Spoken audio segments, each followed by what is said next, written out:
This meeting of the Community Development Board is called to order on January 21st, 2025. Please stand and join me in our Pledge of Allegiance. I pledge allegiance to the flag of the United States of America and to the republic for which it stands, one nation, under God, indivisible, with liberty and justice for all.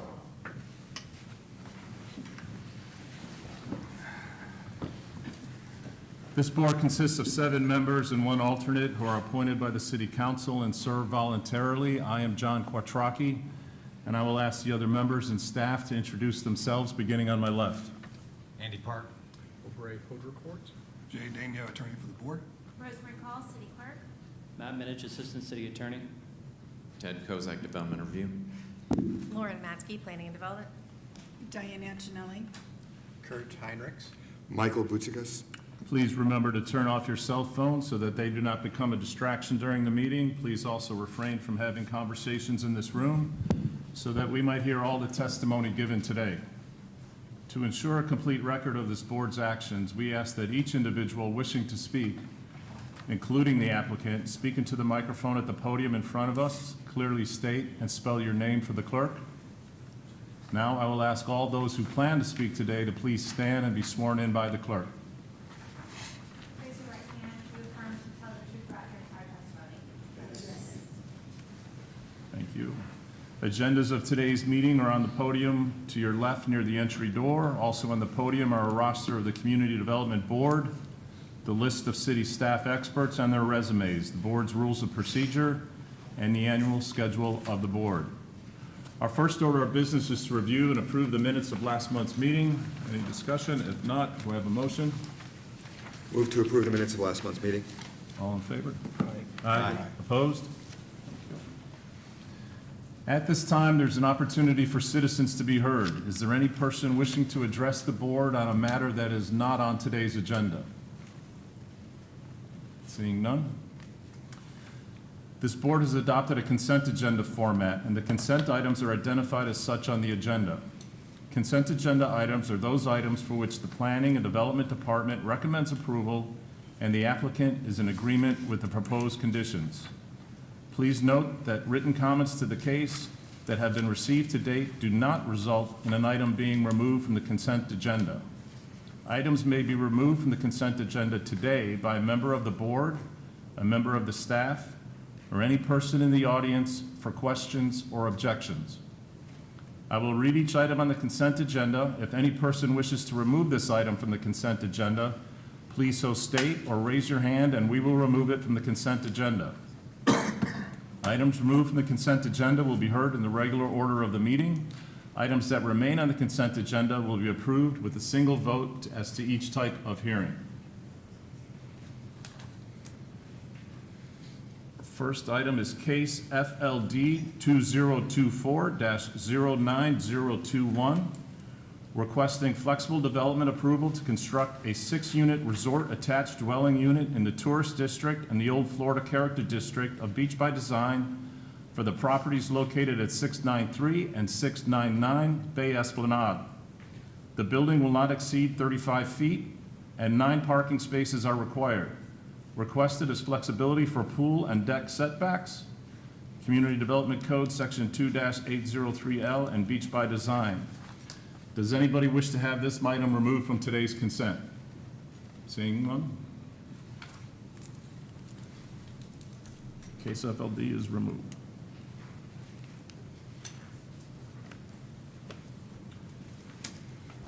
Our second item, case FLD 2024-09020, requesting flexible development approval to renovate a retail plaza for a mixed use in the commercial district as a comprehensive infill redevelopment project for the property located at 1107 and 115 North Martin Luther King Jr. Avenue. The retail plaza will not exceed 30 feet in height. Requested is flexibility for parking and reduced landscape buffers along the property lines and interior landscaping through a comprehensive landscape program. Community Development Code, Section 2-704F and Sections 3-1202D and G. Does anybody wish to have this item removed from today's consent? Seeing none. Third item is case FLD 2024-11023. Flexible development approval to construct 35 attached dwellings and 6 buildings in the commercial district as a comprehensive infill redevelopment project and low-medium density residential district as a residential infill redevelopment project for the property located at 1718 North Betty Lane. The buildings will not exceed 30 feet in height and 48 off-street parking spaces are provided. Requested is flexibility for a reduced front setback, Community Development Code Sections 2-204E and 2-704F. Does anybody wish to have this item removed from today's consent? Thank you.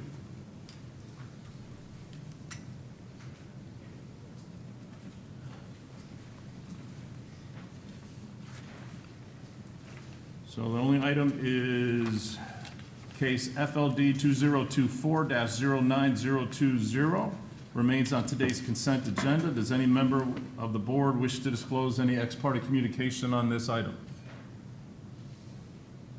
Seeing none, do I have a motion for this level 2 case on consent, on approval? I move to approve item number FLD 2024-09020 on today's consent agenda based on evidence in the record, including the application and the staff report, and hereby adopt the findings of fact, conclusions of law stated in the staff reports with conditions of approval as listed. Do I have a second? Second. All those in favor? Aye. Opposed? Thank you.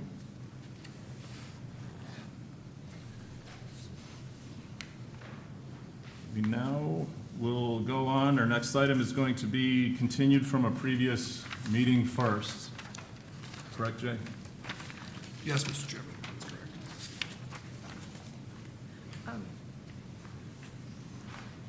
I know this is unusual, but I would be willing to hold that one since there's public for the other 2 items. I don't know if there's many people for the artificial turf text amendment or not. That would be up to y'all to decide, of course. They are your rules. I have no objection to doing it, but I'd prefer that it be done by a motion, second, and vote of the board in order to alter the rules to hear the level 2 applications first before the item continued. Can we see if there's anybody in the audience that's here specifically for that first? Otherwise, they're going to have to wait as well, too. Sure, that's fine. Is there anybody in the audience that came here for the item that is continued regarding landscaping and turf, just an amendment on that? Me, but I have no objection to that going last. Thank you. So do I have a motion from the board to, do we have discussion or? I think the form of the motion would be I move to suspend the rules and change the order of the agenda and move it to item TA 2024-07002 to follow the 2 level 2 items. Does that work, Jay? It does. Second. All those in favor? Aye. Opposed? Thank you. Thank you. We'll now move on to the regular agenda. There are 2 types of cases that may be heard today, and they are level 2 cases today. So all level 2 cases such as flexible development are considered a quasi-judicial hearing. In a quasi-judicial hearing, the Community Development Board reviews the application, the staff report, correspondence, and all evidence presented today and makes a final decision subject to appeal. This board has previously qualified all the city staff who will testify as experts in their area of professional training, education, and experience. The list of city staff experts and their resumes are in the handbook on the podium near the entry door. Any other professionals who desire to be qualified as an expert witness shall so request at the beginning of the case and present a resume to each board member. The board shall determine whether or not to qualify the person as an expert and in what field of study. At the beginning of each level 2 case, I will ask for anyone who wishes to request party status to come forward and state your reasons. Party status may be granted if the person requesting such status demonstrates that they are a substantially affected person. The board shall then determine whether or not to grant party status. Then the case will proceed as follows. Presentation by planning and development staff, presentation by the applicant, presentation by persons with party status. Cross-examination of witnesses by planning and development staff, cross-examination of witnesses by the applicant, cross-examination of witnesses by persons with party status. Comments by the public, 3 minutes per person. Closing remarks by the planning and development staff, closing remarks by persons granted party status, and closing remarks by the applicant. Then will be closing of the public hearing, and there will be discussion and vote by the board.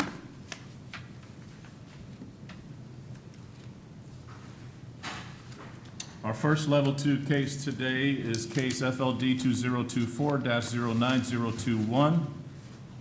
Do we need to read it all? And we will start with that. That's at 693 and 699 Bay Esplanade. We'll have presentation by planning and development staff. Oh, I'm sorry, is there anybody wish to obtain party status on this matter? Seeing none, we'll now have presentation by planning and development staff. Mr. Chair, at this time, I would ask the board accept Ms. Melissa Hawk Baker as an expert witness in general planning, zoning, redevelopment planning, land development code, and land development code amendments, special area plans and overlay districts, site plan review, landscape architecture, historic preservation, comprehensive sign programs, and all other matters she is about to testify here on. Do I have a motion? I move to approve Ms. Hosbaker. All those in favor? Aye. Opposed? Before you start, just wanted to question, does any board member need to disclose ex parte communication on this case as well before we start? Thank you. Yes, ma'am. I'm Christine Michael, and I want my power status to speak on this. I didn't understand that I had to come before Ms. Baker. We okay? Follow usual procedure, have her come to the podium, Step back, I'm sorry. please. Please come forward. Need the party status. Okay. Unless I have it in here. My name No. is Chris Michaelek. I live on South Beach, 855 Bayway Boulevard, Clearwater Point. I want to speak, I have been following the planning and development for all beach properties since 2019, when our neighborhood was part of a development, which it was 6 years now that we've been fighting this, and it's now being constructed. I have followed diligently every report on planning and development that has to deal with the beach. I'm aware of code. I am aware also of the community development. I'm aware of state construction laws, and I want to speak about in opposition to this project, based on density, based on the fact that's what's happening with our infrastructure here in Clearwater, and the fact that, to be honest, we need to stop developing properties on the beach, specifically most recently with the hurricanes and what has happened to all the properties that abut water. So I would like party status. Did you get notice of this case, direct notice from staff on this I case? got a notice through, I am an officer for Community Clearwater Neighborhoods Coalition, and we automatically get those. I'm also, and we get those notices. Okay. Are you authorized to represent that association? I'm not representing them, I'm representing myself. So you personally did not receive? I personally did not receive. And an association received notice that you were not authorized to represent? The association that I represent is on South Beach, not on North Beach. You are correct. Pete, if I may? Yep. Sure. The question just blew out of my head, sorry. Give me a second here. Regarding party status. Yeah, and I'm going to ask this kind of through our legal counsel, but party status basically affords you certain rights to appeal. You have a right to speak as part of the public in all cases. Are you looking for those additional rights to appeal? Is that the best short summary I can give of that, Jay, or? Yes, that's correct. There is a distinction as between a member of the public who wishes to speak, which Ms. Michaelick enjoys with every Regardless, yeah. application and hearing before the board. Party status does convey additional rights. Party status would ordinarily be considered co-equal with the law of substantially affected persons, people who have an interest in the particular application that is different in kind or in nature. Than the public in general. From the general public, correct. Okay. Or anybody living on the beach is considered general public. It's how close you are, if it specifically affects you. And my summary was actually excessively too brief, because she also has the right to cross-examine witnesses and present her own testimony, present her own expertise. That's correct. If she had party status. Yes, I want to be present clear evidence. so that if she's looking for all that, then there's something more, because if she's just going to simply object, then it kind of makes it a little more fundamental. Correct. A person with party status has the right to present evidence, question witnesses, cross-examine witnesses, put in documentary evidence, and to appeal. And again, substantially affected person, Right. under that broad sense of the law, anticipates a person who has an interest that is greater than the general public. Greater than general public. So am I assuming that I cannot speak as party status based on what you said, Mr. Dognall? That is not my decision to make. That's for the board to All determine. right, Yeah. fine. I So will wait. the question then becomes, what takes your position, elevates it above the public of the community of Clearwater in general? Because if you want to object, obviously you have that opportunity to speak. I'm just looking to see if you're trying to get if it's looking to do more than just object, and what your position is that elevates you above others, since you're not a party that's directly affected next door by the property, as adjacent to it or having received notice. So, because I am not adjacent to the property, but I live on the beach, and I have been following the development, and I'm aware of what is beach development, does that qualify me for party status? No, as I understand it, and I'm fine with being corrected if someone has a different perspective on it, but as I understand it, that's an interest the public has as a whole. What specifically puts your interest, what you're here for today, above what the rest of the public as a whole has? Because any member of the public or any group of members of the public can come and speak today, obviously. Will I be able to then, there will be a time on the agenda, Mr. Petracchi, that I'll be able to speak as a public Oh, yes. tax-paying Most citizen? definitely. Most definitely. And you will tell us when that is? Yes, most definitely. All right, I'm willing to wait until it's my turn to speak. Okay. Okay. Thank you so then. much. Thank you for your understanding. Ms. Baker? Sorry.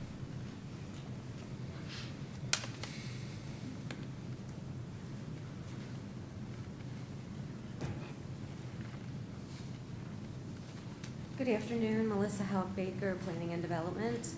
I am here to present case FLD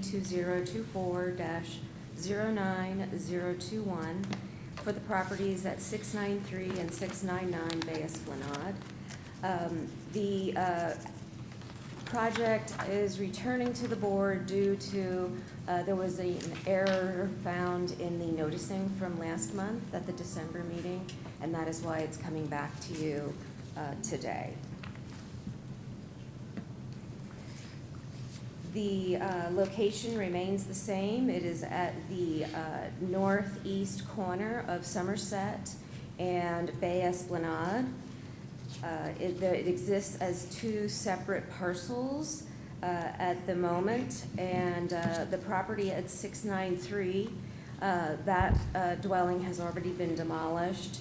The property at 699, the project proposes to demolish the detached dwelling, which is actually a non-conforming use, as this is in the tourist zoning district, which does not permit single-family detached dwellings as a primary principal use. The map that you see on the screen right now reflects the property location within the pink area, which represents the tourist zoning district. And then there is, immediately to the north is the low-medium density residential district, which is also part of the Old Florida Character District in the special plan area of Beach by Design. And so this property reflects the last property that's in the tourist district, and the way the codes are written, the code that applies first is Beach by Design, and specifically the Old Florida Character District. So everything that's in the document, Beach by Design for Old Florida, is what we look at first. And then there are also design guidelines in Beach by Design. And then anything that is not covered in either of those two areas, it defaults back to the main community development code. The proposal for the property is a 6-unit resort attached dwelling, which is an attached dwelling building that The units can be rented for any time period.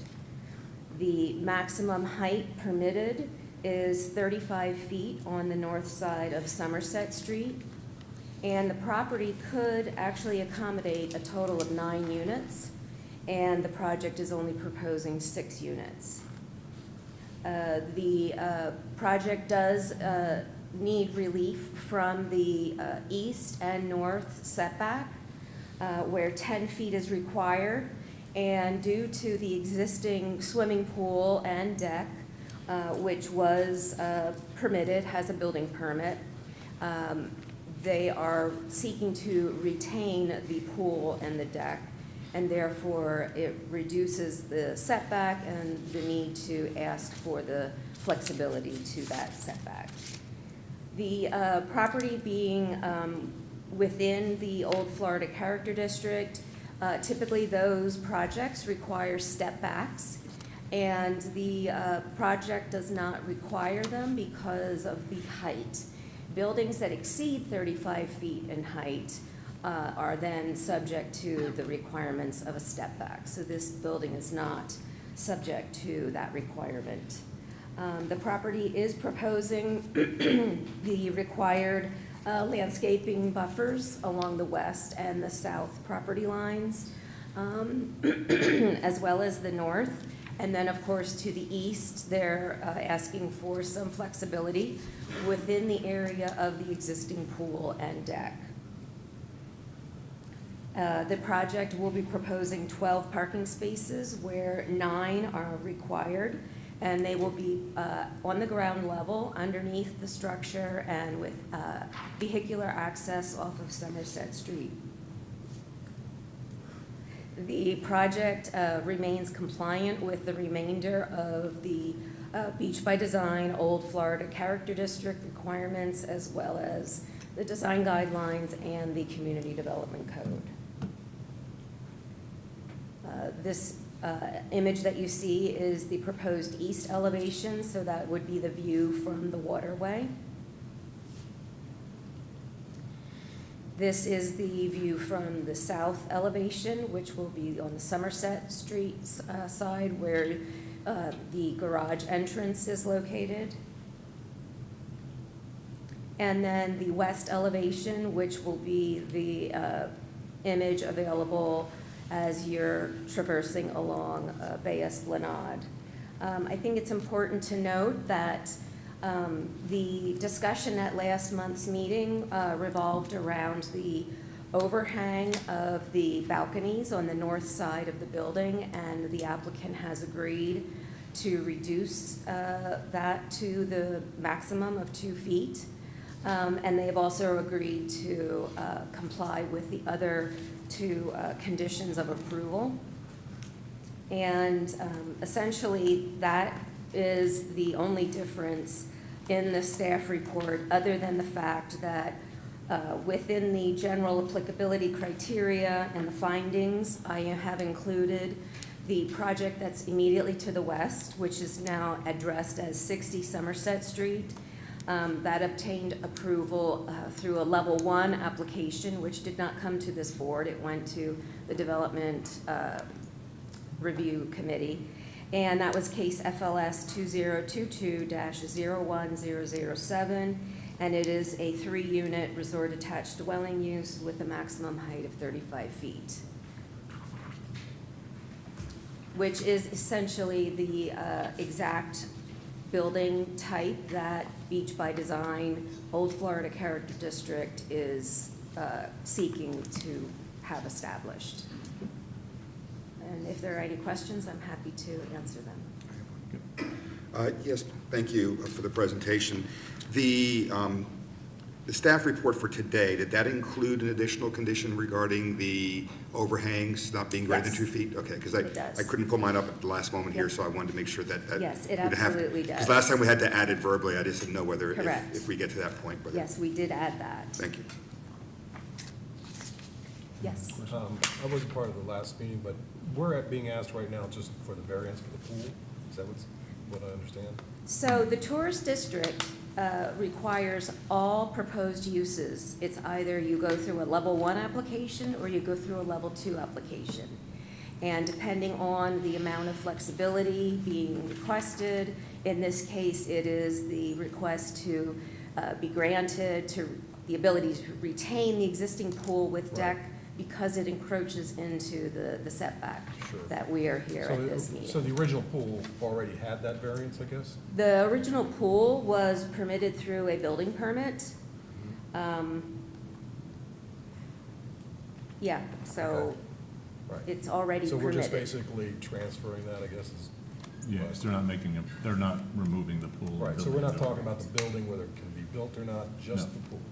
Correct, yeah, the building is actually under the maximum amount of units that could be proposed, and they're exceeding the required minimum number of parking spaces while Right. adhering to that maximum building height of 35 feet. Was a tree survey required because it was in the documentation, that's what I'm asking. Well, yes, and they're proposing, I think the site is going to be cleared. Again, I've been having problems with With I your have access. the wrong tree survey, just so you know. I have actually, when you showed that property on your site plan, I went, wait a minute, that doesn't look like Oh, it. okay. So it's a different property, which is just a couple of doors down. It even has the wrong address on it. Yeah, I mean, I apologize for No, that, I'm just saying, happy it was to. confusing to me, I was like, wait, that doesn't look like your site Yeah. plan, that's why I'm asking. Yes, But so there they- is a tree survey somewhere. Correct, yes, and they are proposing to add the extra landscaping that staff recommended, and that's Okay. also reflected in the conditions of approval. All right, thank you. You're welcome. Anything else? Rest of this time? Thank you, Okay. Ms. Thank you. Presentation by the applicant, please.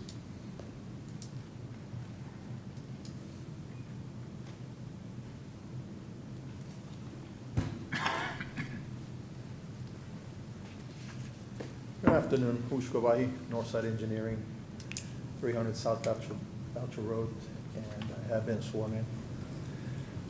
Melissa eloquently described this project. As she had stated, we could build 9 units, we're building 6, reducing it by 3. And the only item is for the pool to remain as it exists. One other item I think I probably wanted to make a note of is that the engineering department requires the elevation of the top of the seawall to be, I think it's at like 5.11 or something like that, and we'll meet that. So I'd be glad to answer any questions. Anybody at this time? Anybody? Thank you, Husha. Any cross-examination? We didn't have any witnesses. No cross by staff. Across. Cross by applicant. Questions? We now are open for comments on this case by the public. Please come forward, state your name, spell it for the clerk.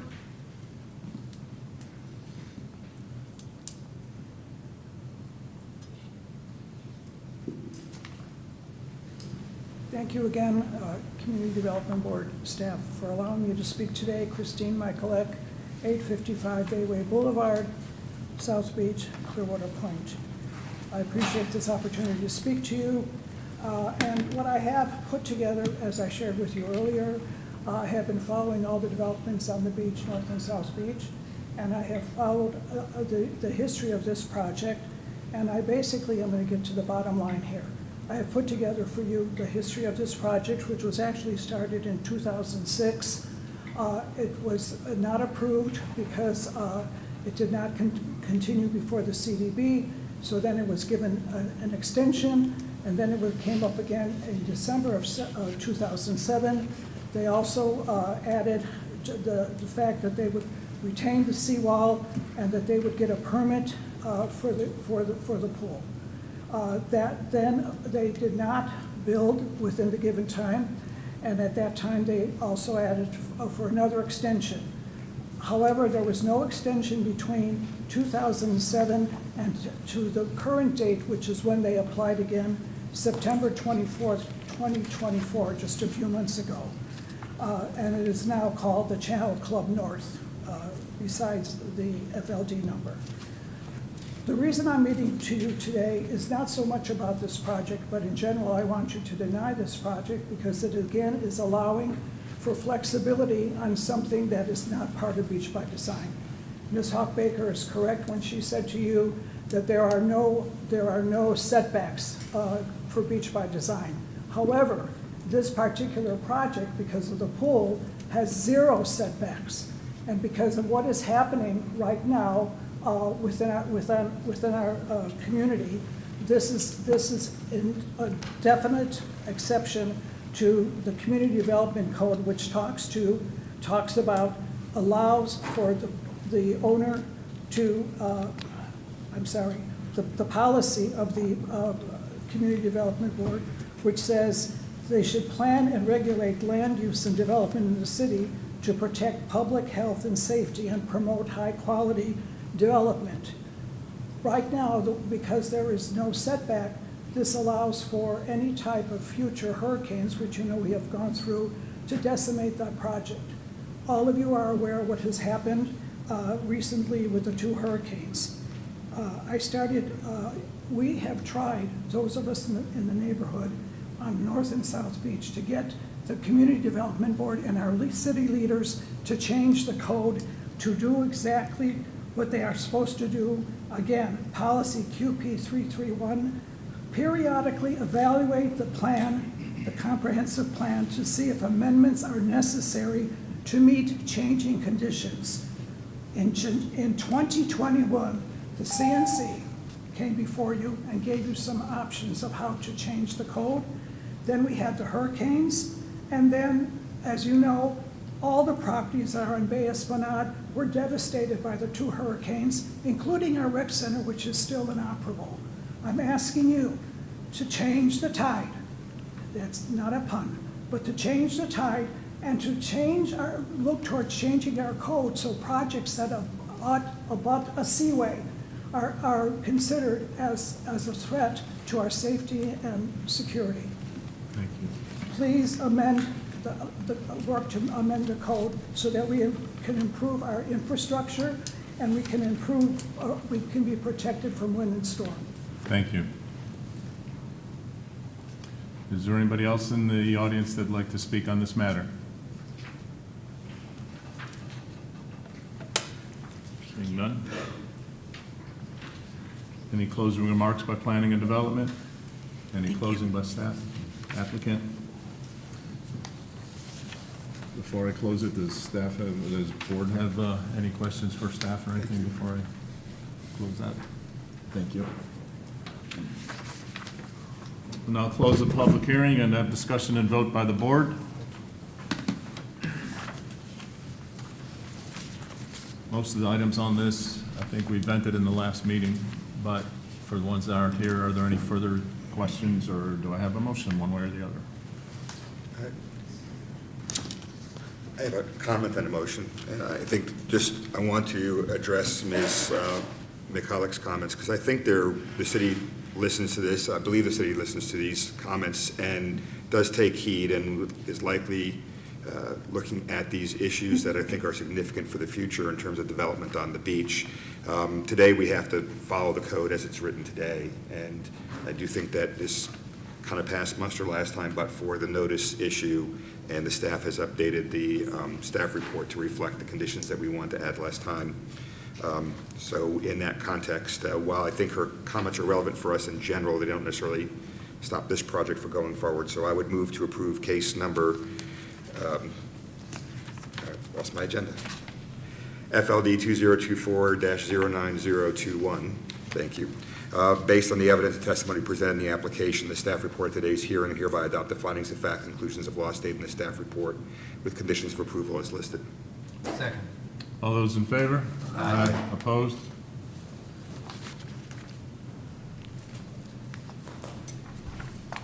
Our next level 2 case today is FLD 2024-11023.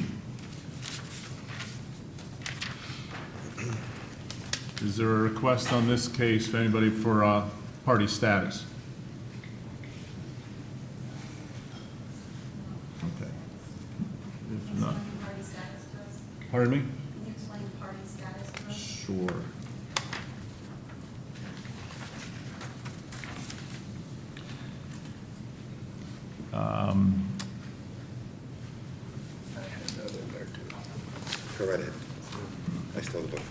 I know.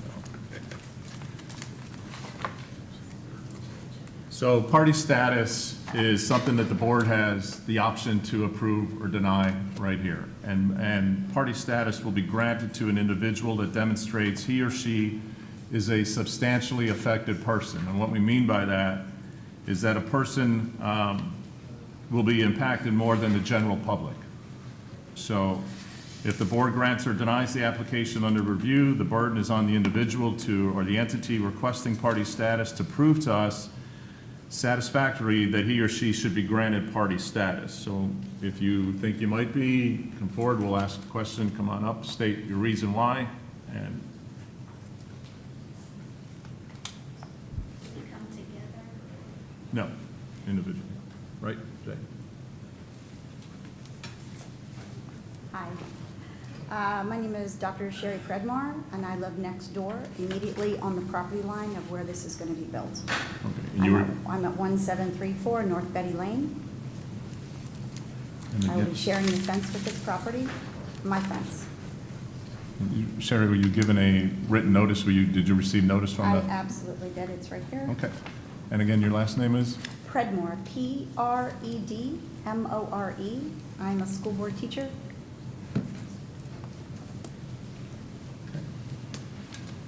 Do I have a motion, one way or the other, from the board?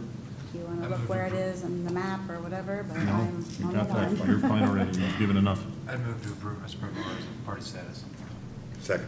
All those in favor? Aye.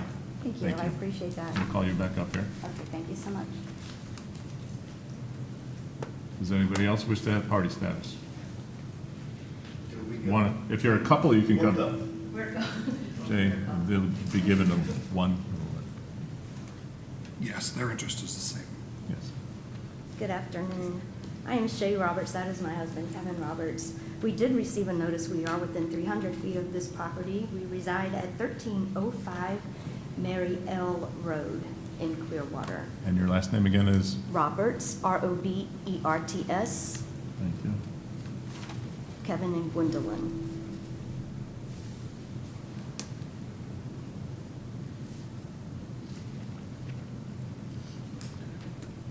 And like you said, you did get notice from, thank you. I am our property is within 300 feet of the land that they are looking to Do we develop. have a motion from the board? I motion Ms. Roberts be accepted as party status. Mr. and Mrs. J? Would that be? Sorry, Mr. and Mrs. Yes. Roberts. Great, thank you. Is there a second? Second. All those in favor? Aye. Opposed? Thank you.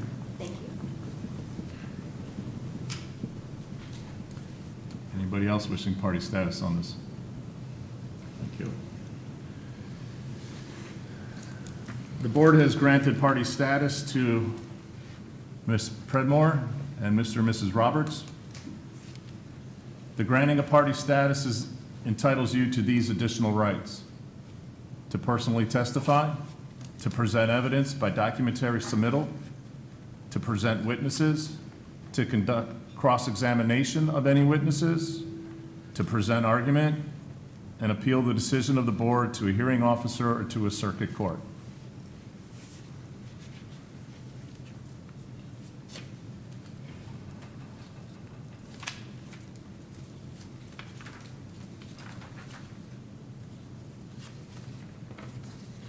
Well, now, before we get, does any board member, did we already ask this, does any board member have any ex-parte communication on this case?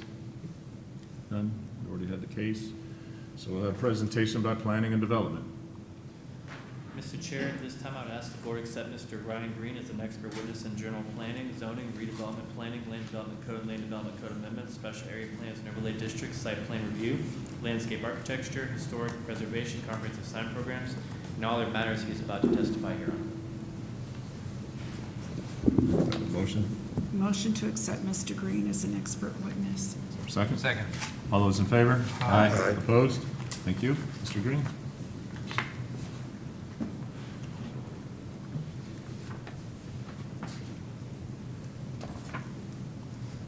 Good afternoon, Mr. Chair. Can you hear me? Yep. Good afternoon, Mr. Chairman, members of the board, and the city of Clearwater at large. My name is Ryan Green, and I'll be presenting case FLD 2024-11023. Okay, this proposed use is for 35 attached dwelling units, and you can see from the photo that the project location is on the west side of Betty Lane. There is currently no address to this property, so we've used 1718 Betty Lane for a placeholder. And here we have the zoning map. You can see clearly that the parcel itself is dual zoned, both low medium density residential and commercial. To the west of it is that same residential zone, and to the east of it. The north of it is, however, medium density residential, and the southern portion, adjacent, is commercial in the county and institutional to the northwest of the site, northeast. Here we have a site plan of the project. You can see how the vehicular access will be in a circular motion. Just regular apartments, and they have their landscaping plan. They have their ADA parking spaces along the walking path with highlighted walking paths across the street for pedestrians. And here is an example of the internal layout about how the apartments will be set up.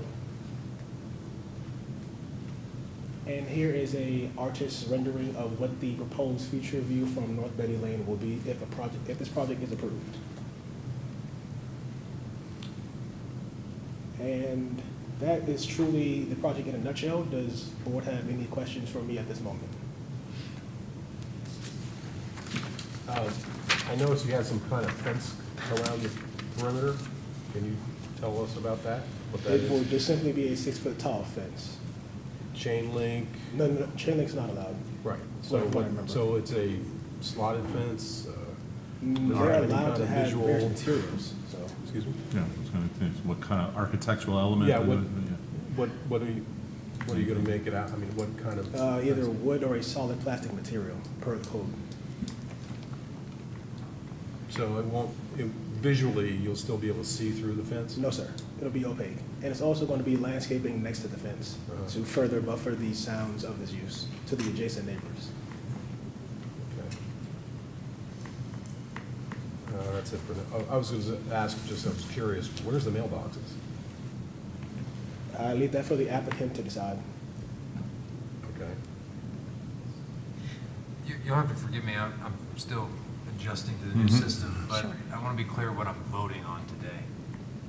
I see a snippet that it's relative to a setback. Is that accurate? Yes, sir. I didn't catch that from the presentation. They're requesting a reduced setback along the east side of the property to further distance the apartments from the existing dwelling units to the west of the site. So you want to push the units closer to the street? Correct. And buffer them from the rear properties? Correct. And what type of, do we have how big the setback is? I don't see that. I don't remember correctly. What is the setback and what is the requested setback variance? The request is 20 feet, so it's essentially shifting it closer to the east. Yeah. Could you possibly pull up the aerial or the video or the aerial that shows, yeah, there you go. This one? Yeah, that'll work. So we're looking north at the top of the project, right? Yes, sir. North oriented to the top of the screen at the moment. Betty Lane is to, looking at it to the right. Yeah. Has the change of use already been? If I may also, in terms of fitting everything on the site, if the buildings were not shifted to the east, thus requiring a reduced front setback, there would have needed to be a request to reduce the rear buffers. So it was kind of working together with the applicant because they're, moving it a little bit closer to the street. It was preferable to ensure that there was adequate buffers on the west side with any fencing, from the abutting property. Okay. And it's to 20, go ahead, I'm sorry. So we're asking a variance to 20 feet? Correct. Yes, sir. Okay, and I don't know the existing setback, what is the requirement, 25? What I remember, yes. That's on Betty Lane we're talking. On Betty Lane, and that just. We're talking, taking Betty To Lane. make it off. clear that the projects, as it's split into two separate zoning districts, only the north is what's the consideration for the setback flexibility. To the south, it's comp and fill, its setbacks are per what we determine is good planning practice and meeting the criteria. And the required setback on the west side of the property, code setback on the west side of the property as it is They're providing 60 feet. So what we're talking about is the buffer being large as possible, that Right. landscape. So the building itself is 60 feet away from the west. That's not the issue. and It's that, yeah, no, it's not the issue. So, I mean, it could go to, code would allow it going to down to 25, I believe. 25 feet on the west side. But you and wouldn't- less. Their comprehensive infill redevelopment project actually does not have setbacks established. That's what I'm So, trying to get to. yeah, no, I So, took me a second, sorry about that. comp infill So, project, 10 feet. So on the commercial portion, the Mhm. comprehensive infill redevelopment project is required because it's a proposed residential use within a commercial zoning district. But comp infill, as we call it, does not have any like established setbacks or anything Mhm. like that. That's where the design criteria come into place. So there wasn't a predetermined setback. That being said, typical front setbacks along roads and everything are 20 to 25 feet. And there was not otherwise, the thing that did have a standard would have been the buffers, the landscape buffers. So that's where we were working with the applicant to get as close to the code required buffer along that rear property line abutting the residential. But to do that, it required scooching, that's an official term, the residences a little bit closer to the street. Is there going to be a change of use of the property? I mean, are you guys changing the zoning? from There commercial? will not be a companion land use plan amendment or rezoning. It was not necessary for this. It allows, the code allows for density averaging, so whatever density is allowed on the commercial piece, and then whatever density would be allowed on the residential piece based on their underlying future land use categories. That gives you the total number of units, and they can use those across the whole parcel. So this parcel has been vacant or used in the past. Yeah, I've been there. It's In full of other, trailers. yeah, it was in need of some cleanup. Yeah. I mean, there's no requirement for any kind of environmental, to see if there's been I could not speak to that, not per the code. That may come into play as we go through the building permitting process. got it. Thank you. Presentation by the applicant, please. By the applicant.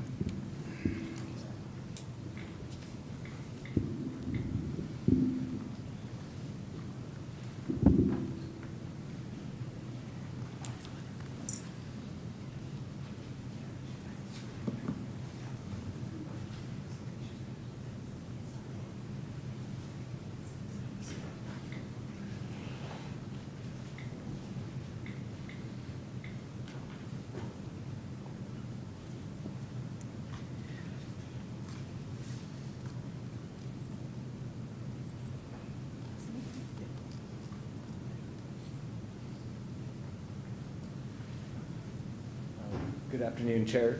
My name is Tim Knowles with Clark & Clark Architects, and I'm the architect on this project. My name is Ashley Lowry. I'm the president and CEO of the Homeless Empowerment Program in Clearwater. I wanted to give you a little bit of background about who HEP is and what we do. HEP is a 501c3 nonprofit organization. We've been around since 1986 as a 501c3, and prior to that provided services to the homeless population out of the church, which is still located on our campus. We have operated out of the residential North Greenwood neighborhood for the entirety of our existence. And simply put, our goal is to help families with children, individuals, and veterans to break the cycle of homelessness through the programs and supports that we offer on our campus. Last year, HEP served 849 individuals, which included 182 families and 343 U.S. veterans. For this program specifically, we will be serving families with minor children who are formerly homeless, low income, and very low income.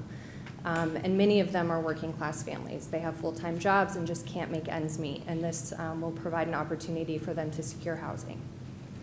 All of the families will be referred into this program through HEP's normal intake process. We can also take clients that are referred into us from the city of Clearwater, from Pinellas County, and the city of Largo, who are existing partners of HEP's. They will have annual income-based leases with us, and their continuation within the program will be dependent on their progress through the program. The property will be well lit, as all of our properties are, and will have a security camera system. An office space will be on site for up to 2 family case managers, which will allow a caseload of about 16 families per case manager, which is very manageable. And our main campus has 24-hour staff who can be accessed as well for support. We take great pride in our properties, the way that we manage and maintain them, and our policy is that we'll never provide the people that we serve with food that we wouldn't eat, clothing we wouldn't wear, and housing we wouldn't live in ourselves. So we just wanted to kind of show a proximity map, just reiterating what Ryan also showed the commission here. And we just wanted to reiterate, you can see the HEP housing campus, which is on the left-hand side of the screen. That is south of the project, proposed project. And then just to the north of the project as well, there are 2 small residential lots. And then just to the north of that, there is also an affordable senior living facility that is 3 stories in height. On the site, I just wanted to go over, just to reiterate a couple points that Ryan has brought out. We are requesting a smaller setback on the Betty Lane side, which is on the east side of the property. We are trying to be conscious about the single-family homes residences, which is on the west side of the property and to the north of our property. We are providing a 6-foot-high white PVC fence that would be opaque, so it's not slatted, so you would not be able to see through. This would give privacy to the neighboring properties. We are also placing nice landscaping and landscape trees per the city land development code to also provide a buffer between the neighborhood residences and this property.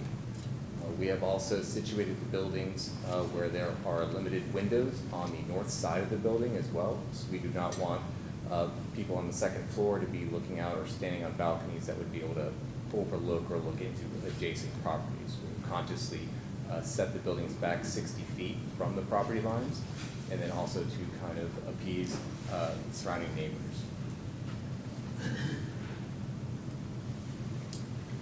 Again, we just wanted to show the city exhibit. You did see a rendering of one of the buildings, but we also wanted to include the full street view so you could see all 3 buildings and how they would look along Betty Lane.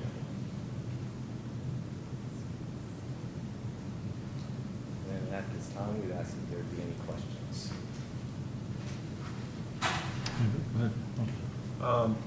The fence, so the white fence, or sorry, the PVC fence is all around, or, because I'm looking at this fence here and it's not? So the white PVC fence, which is opaque, would be on the 3 sides of the site, which would be on the north, south, and on the west side of the property. On the east side of the property, which is on Betty Lane, per the land development code, we cannot have an opaque fence, just for security concerns. For what we are proposing here is a 4-foot-tall decorative aluminum fence that you see in the rendering that you could actually see through, which is for security. It also gives a buffer from the pedestrians that would be walking on the sidewalk along, so we do not want them to be on the property at goat stuff. And the fence in the back, is that going to have the normal setbacks as required? Or is it also? Correct. That is, I believe the fences, they could be within a foot of the property line. And you said you had security cameras and that sort of thing, and this site is not going to be manned 24 hours, but you have a main campus? We do. Our main campus is just 2 blocks south of this property, where we have 24-hour staff. We do have case management offices built into this property, so Monday through Friday during business hours, we'll have staff there as well. That's it for now. What are any design changes possible that would essentially allow you to permit this project without having to have been here today? If we're just talking about essentially the Betty Lane setback, I just wasn't totally clear from the application. What has that been a topic of discussion with the city or not? I'll actually take that because I realized my response earlier was not exactly clearly articulated. So again, there's two different zoning districts on the property.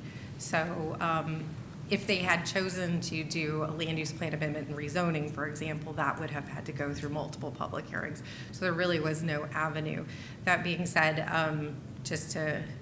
I was speaking more of the commercial component. So the commercial component, to place residential uses in our commercial zoning district, a comp infill is our only avenue for that. That is a level 2 hearing, so that had to come here. Okay. The comp infill does not have setbacks established in it. Conversely, this is the part that I wasn't as clear on.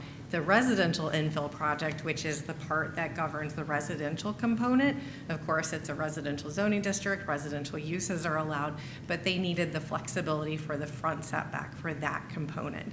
So a front setback would typically be 25 feet for attached dwellings, and in this instance, they're requesting to flex down to 20 feet. That's within the range that is allowed as a level 2 hearing, which would be, that range is 10 to 25 feet. So they're requesting a 5-foot reduction in front setback on that. So it's kind of, And that's it's a little, essentially applicable to the northern parcel? that would be, no, that would be along Betty Lane. So they're Well, meeting the setbacks elsewhere. Okay. They're meeting the setbacks on the north end and on the west end, and they're exceeding on the west and then on the south. Okay. Thank you. Any other questions at this time? No? Thank you. Thank you. We'll now go into presentations by persons with party status. And we will start with Ms. Predmore. Okay. Dr. Predmore, I'm sorry. Sorry, I've got the big student loan, so. No, I fully can respect that. I'm here today to talk about my houses directly. I don't have the, PowerPoint that you guys have, but my house is on the north side, so I'm interested in what the buffer is on that north side, but we'll talk about that later, I guess. I have a letter of a gentleman who owns 2 properties across the street. He has a renter, so I can give that to him. He couldn't be, he's very sick today. He's got COVID, so I didn't know if I can just give that to you. It's another letter. I can send it to you, or I can read it if I have time, but I wanted to read my stuff first. I'm here because what we're not talking about is the east side, not only my property. There is a school, it's an elementary school.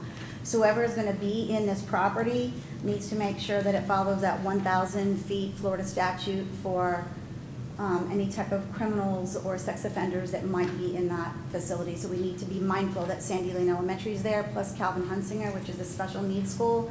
This is my 30th year as a special educator in the state of Florida. So I'm very mindful of that. There is a crossing guard that stands right in my driveway every day. Nicest guy, he couldn't be here because this is at 1 o'clock in the afternoon when working people can't be here for this. So there's that issue. So there, you are in a school zone. They are in front of a school zone, this facility. This is what I'm going to read to you. What I did was I looked at the HEP, which is down the street, which is at the 1120 North Betty Lane, which is where the 2 people that were up here earlier, where their HEP office is, their thrift shop and church. So what I did was I went to the police department and I wanted to find out what kind of activity goes on down there that's going to now be in my driveway. It's right there. My mailbox, in which the little tiny yellow sign, about no bigger than a large sticky note, which we could barely read, said it was 35 attached. It did not say that it was going to be 6 buildings. It says attached homes on that, so you can drive down North Betty Lane and see that. Nobody can stop and see what it is, so I took the time to look at my mailbox, move that piece of yellow over to the left, because it looked like my property was being talked about today. I moved it over slightly, Mr. Green, so that it didn't look like my property was up for auction or something. So to determine the safety of our schools in the single-family home neighborhood, data through the Clearwater Police Department of this type of and number of calls made in the past year of the current property of 1120 Betty Lane and 3 other properties that they own. This is what I have. Close to 300 calls: overdose, murder, death, theft, trespassing, panhandling, wanted persons, 7 of them, suspicious persons, drug possessions, battery, disturbance, disorderly conduct, keep the peace, suicide, property loss, drunk and disorderly, missing adult, panic alarms have been set off, and police hired for extra duty details. I am a special educator, I am a public servant, I'm the first person who would volunteer for HEP. I have no problem with that. My concern is it's already a half a mile down the street. Are we gonna have the whole street like this now? The people on the east side, which are here today, my neighbors, are very concerned because that entrance, Betty Lane, is a little tiny 2-lane road with a crossing guard there in the morning and the afternoon. It is a school. It is a public school, elementary school. Calvin Hunsinger is a K through 12 behavior placement school. It is not anything that people are going to be able to go to. It's a placement school. I'm very concerned about this. My husband and I started here in Pinellas County teaching. I've been 29 years in Palm Beach County. We bought this little house about 4 months ago because this is our retirement spot. Our children are grown. I have one left at Largo High School. My husband is also a teacher at Largo High School. He couldn't take off because the two of us would get docked pay. It's a day after a holiday today, so I'm in docked pay today. It's not the place for a homeless emergency shelter. What is the divider, sound barrier, security, which they kind of touched on today? I can't guarantee that I'm not going to have all these calls all night long next to my house. And if it's so great, it can be in one of y'all's neighborhoods. Let's spread the love. Let's put this homeless shelter in other neighborhoods, not all in one big street. It's not fair. We also I had an idea, Mr. Green, I spoke to someone named Jeff, who posed as the CEO, which was not Ashley. I spoke to him on the phone. Apparently he's in charge of maintenance, according to Barbara. And he said that, he told me that everything was gonna be fine, and what would I use it for? And I said, well, you've got a lot of nature in there. So I had an artist do a little rendering for me. I happen to have an artist in the family. And I was thinking, community garden. Why can't we do something like that? A park. You can't have a homeless shelter across from an elementary school. It's not going to work. And once they're in there, how do I know that it's going to be a mom and 3 kids, and then all of a sudden they have a visitor spending the night? Who do we know who these people are? This is my concern. This is my home. You have to understand and appreciate where I'm coming from. I'm not just here to complain. When we found this out, it was a little yellow sign, and I got this notice 7 days ago. They've had 2 years to put renderings apart, and they didn't apply for this till November 1st, which is after I bought my home. I've had 4 or 5 days to try to hurry up and put this thing together to get as much as I could. That's not fair to me either. So please, if you all had bought a home and this was going next to you, you would be standing here and you know it. I also called, there's an American bald eagle in there. I've spoken to the Audubon Society, the Florida Wildlife Commission, and several other agencies out of University of Florida. There is an American bald eagle, there's burrowing owls, and there's tortoises. They will need permits to remove all of these animals before it has not been touched in 12 years, the property, besides clearing some of the land where the gates are. I'm on that north side of it. So where they're clearing that land, and they made it look all, nice a year ago, it's all overgrown again. There is a tree, it's a sour gum oak that fell, that was massive, and it did not fall on my house, thank God. It would have killed me and my husband and my daughter. It fell the other direction. It's going to take thousands of dollars to clear those lands. Please come, any one of you can knock on my door at any time. You're welcome in my home to see. I guess I only have 1 second. I just think we need to reconsider the placement of a multi-story invasion of a quiet 2-lane, itty-bitty 2-lane that's got potholes all over it, to what's going to happen here. I don't want that next to my home. Thank you. I mean, these are some serious phone calls, and I have the phone calls here. I went to the police department, and I wanted to find out, maybe it's a good place. This is what's being called. You'll have more time to come up. Thank you. I appreciate it. Thank you.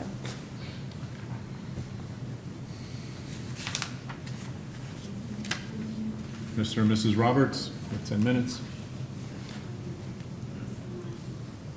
Oh, this is my letter. Can I give this? You can give it to the clerk.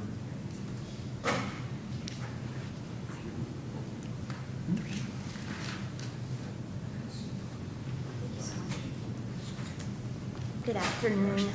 I did not have anything prepared.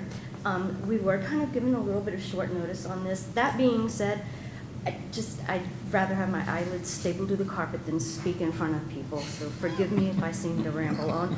He's probably not gonna say anything at all. We live at 1305 Mariel Road. We've lived there now for 13 years. We moved there in 2012. It's a little bitty, a little beach house, about 800 square feet when we bought it. It was going to be our retirement home. We did pay cash for our home, and we absolutely love it. That being said, I love my neighborhood. I love my neighbors. On top of that, I don't want it to sound like I am some heartless eel. I promise you I am not. I donate regularly to HEP. I have volunteered there. I support it 100%. That being said, I also know the issues that they do have down there with some of the crimes and some of the loitering, and I just don't want that in my front yard.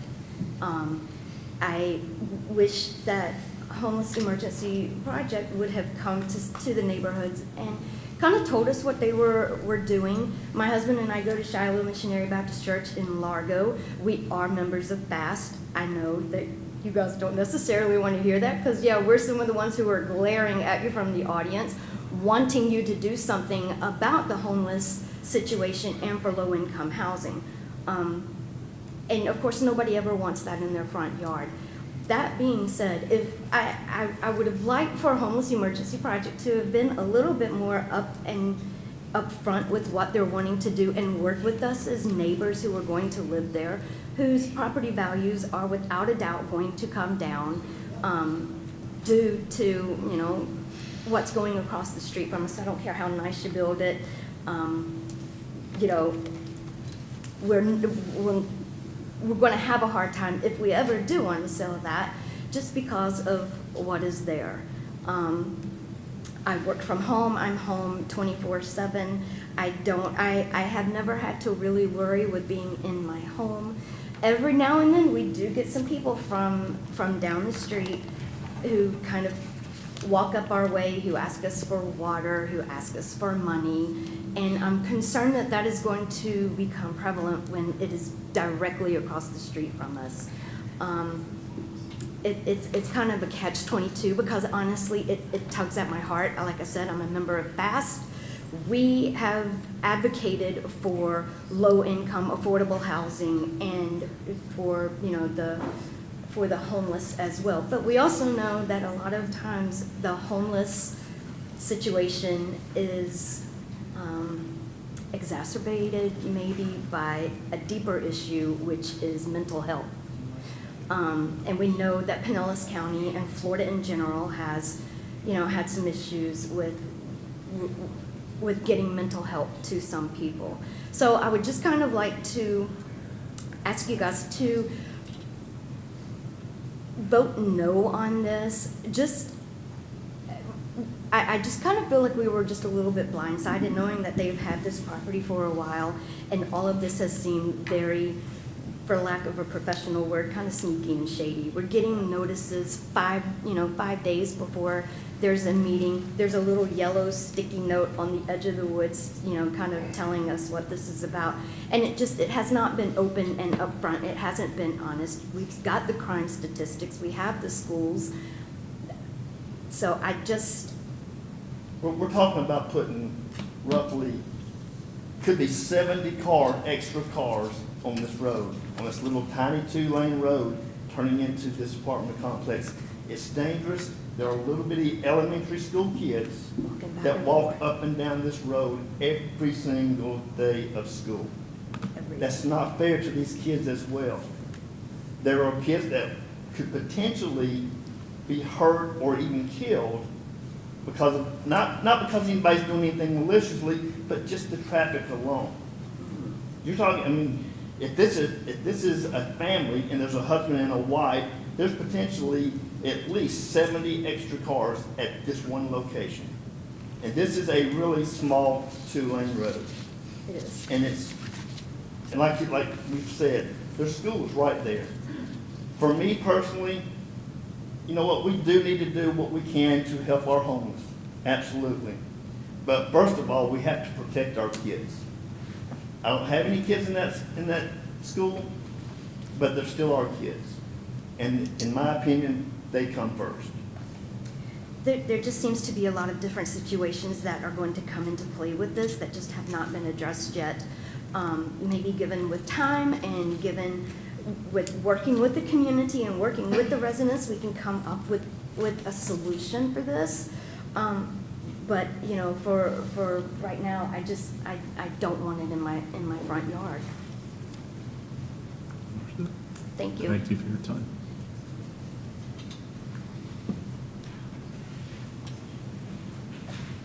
Have any cross-examination at all from planning? Yes, I would actually like to cross-examine Dr. Predmore. Dr. Predmore, if you wouldn't mind coming up to this podium.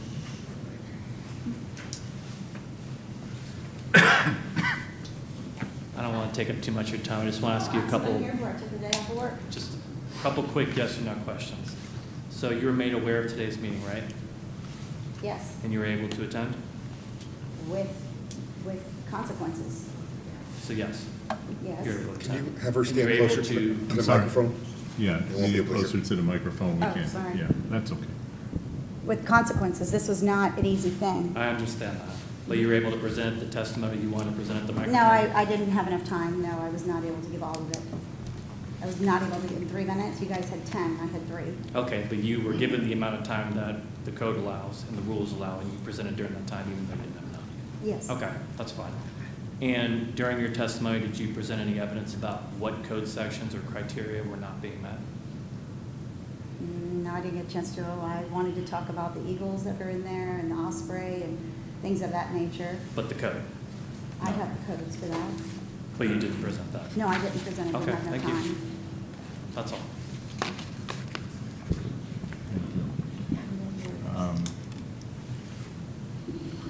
Any cross-examination by the applicant? Do you have any questions for anybody? None? You now have cross-examination of witnesses by party status, Mrs., oh, I'm sorry. I do have closing statement. Yeah, but that'll come, yep.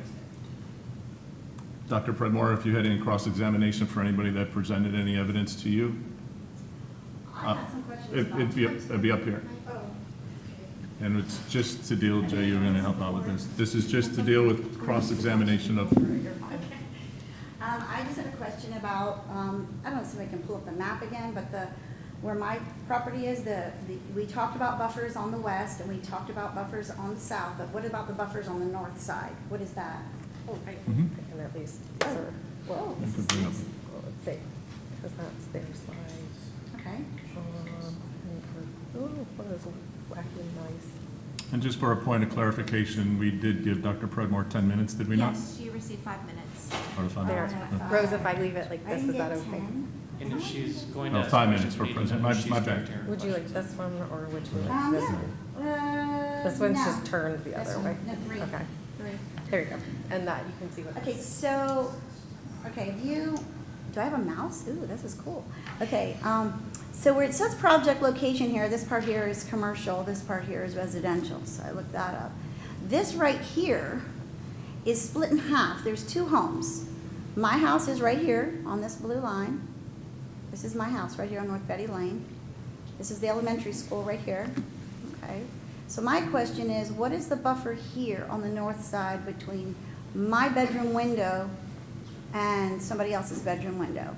Because it's not a 0 lot line situation, so that was my question. What is- Yes, Doctor, Yes. the same landscape buffer on the west side shall be placed on the north side, and it's approximately about 40 trees and 5 to 6 feet in height pressed against that fence, and I will also let Not the. anymore. Not after the hurricane, there's nothing. This is for questions only. Go ahead. Here is an example of the current provided landscaping. I don't know if we can pull that up. We did keep you in mind, and if you look right here, you see these like. Okay, she'll zoom in. She'll zoom in. Put it back, put it back, put it back. Uh-huh. Those are approximately 5 to 6 feet tall trees that shall be lined along the entire fencing. 5, well, my son's 6'1", so that's not gonna I'm work. 6'3", ma'am. Yeah, so why wouldn't it be higher? That's what they provide. And- They're actually going above the So I have to landscape. apply for a variance? They're going above the landscaping requirement to do this, just letting you know. What- I It still doesn't know it's help my Q&A, buffer. sorry. What is the buffer? Yeah, So, the, distance. Ted, if you can, since I don't know, can you speak Thank to you. how? Just help me understand. It's, I So- believe it's a 10-foot buffer on Ted the. Kozak, Development Review Manager, Certified Arborist. Hold on one sec, Ted. If we're gonna start having everybody answer questions, do you mind if we just swear them in? I know we didn't do it earlier, but we're kind of going beyond the expert witness that we actually sworn in here today. Well, I think clarification on the, I agree, but a clarification on the plan is fine for, I mean, a buffer, your question is, are you wanting to know what the distance is between the building and the property line? Yes, that, and also 60 feet. as far as the height of whatever Well, fence they're putting plan- up there, it can't be Well, something they told someone us can look 6-foot over. fence, I think they, And but somebody. So which you can- witness so is someone she like him asking could look the I know, question to? or you need to direct your question towards a particular, is it towards city staff? I just want to know what the buffer is between this project and what is going to keep people from being able to look over into my backyard. I think, Because, I mean, someone like Ryan is a tall guy. I mean, my Well, son is not quite as tall as you, but So this is the cross-examination portion, so what we do here is you have a chance to ask questions to witnesses that have spoken already. So if you have a question for someone, you're certainly able to, but we need to know who you would like to ask a question to, and then they'll be happy to answer your question. okay, so I guess it's to Ryan. What's the buffer again on the north side? I'm sorry, you said 10 feet? The landscape buffer, yes, ma'am.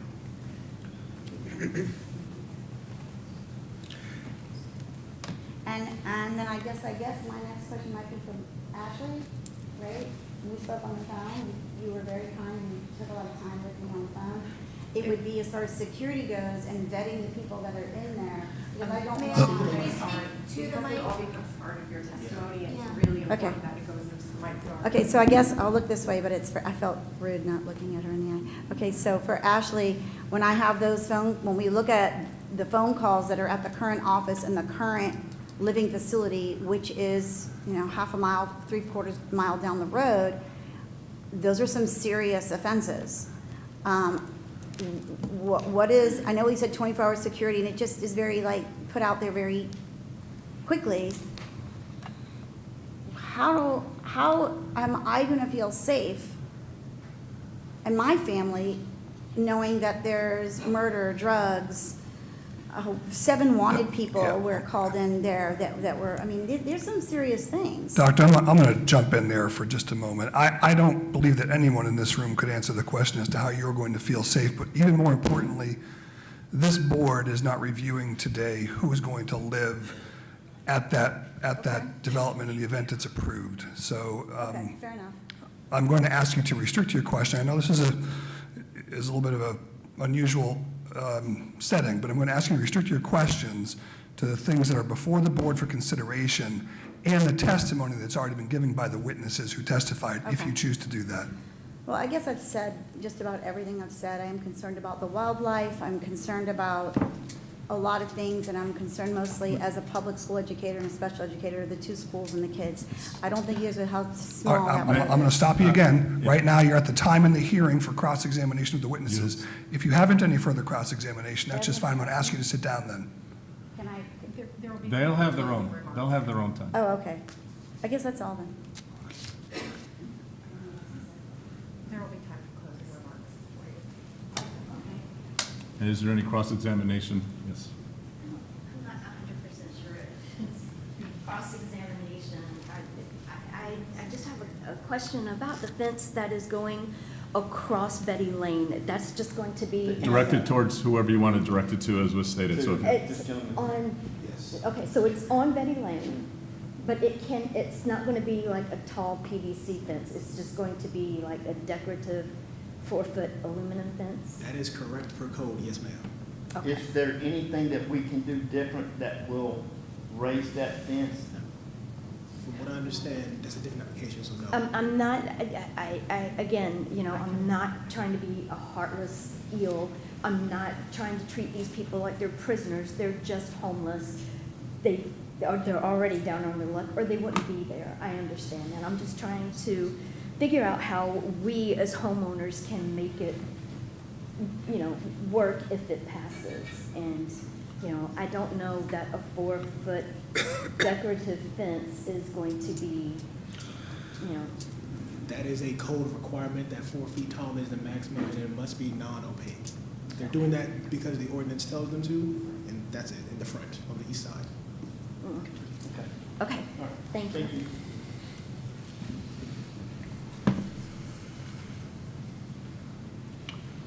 We're now open as part of the meeting to comments by the public. Anybody in the public that would like to speak on this that has not spoken already? You have 3 minutes. Please come forward, state your name for the clerk.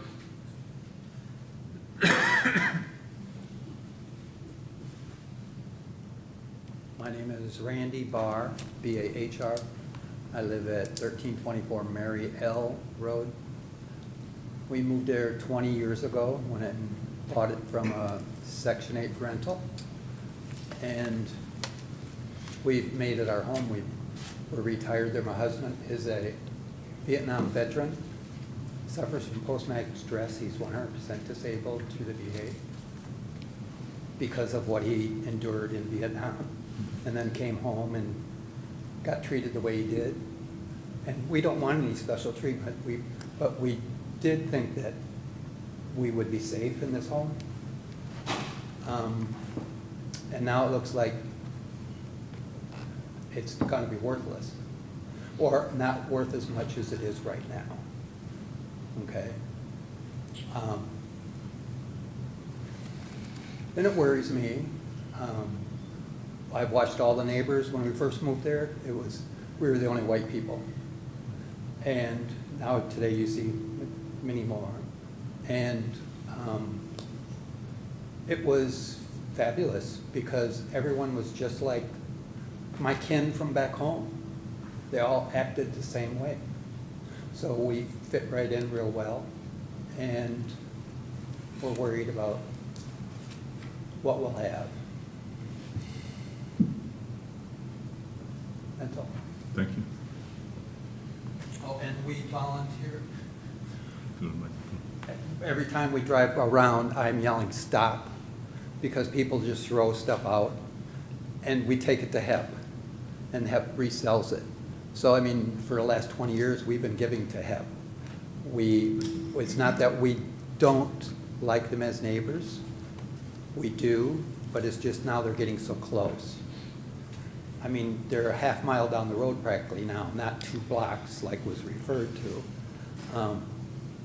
And it just puts it really close.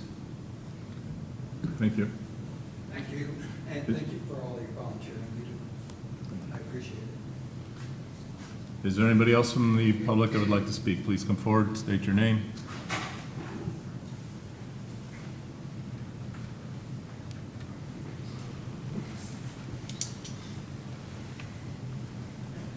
William Edwards, 1324 Mariel Road. I'm the one with PTSD, and 4th of July, New Year's are hell for me. And there's gunshots, and there's going to be more of that down there. And you call the Clearwater police, and they say it's your problem.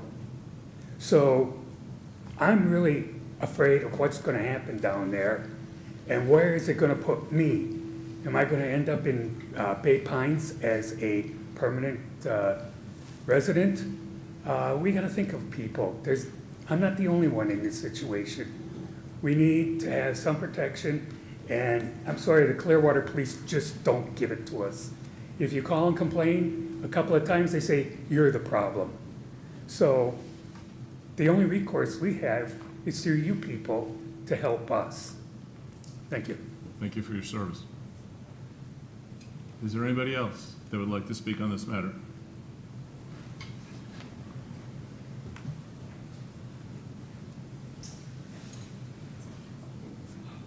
Chris Michael, 855 Bayway Boulevard, South Beach, Clearwater Point.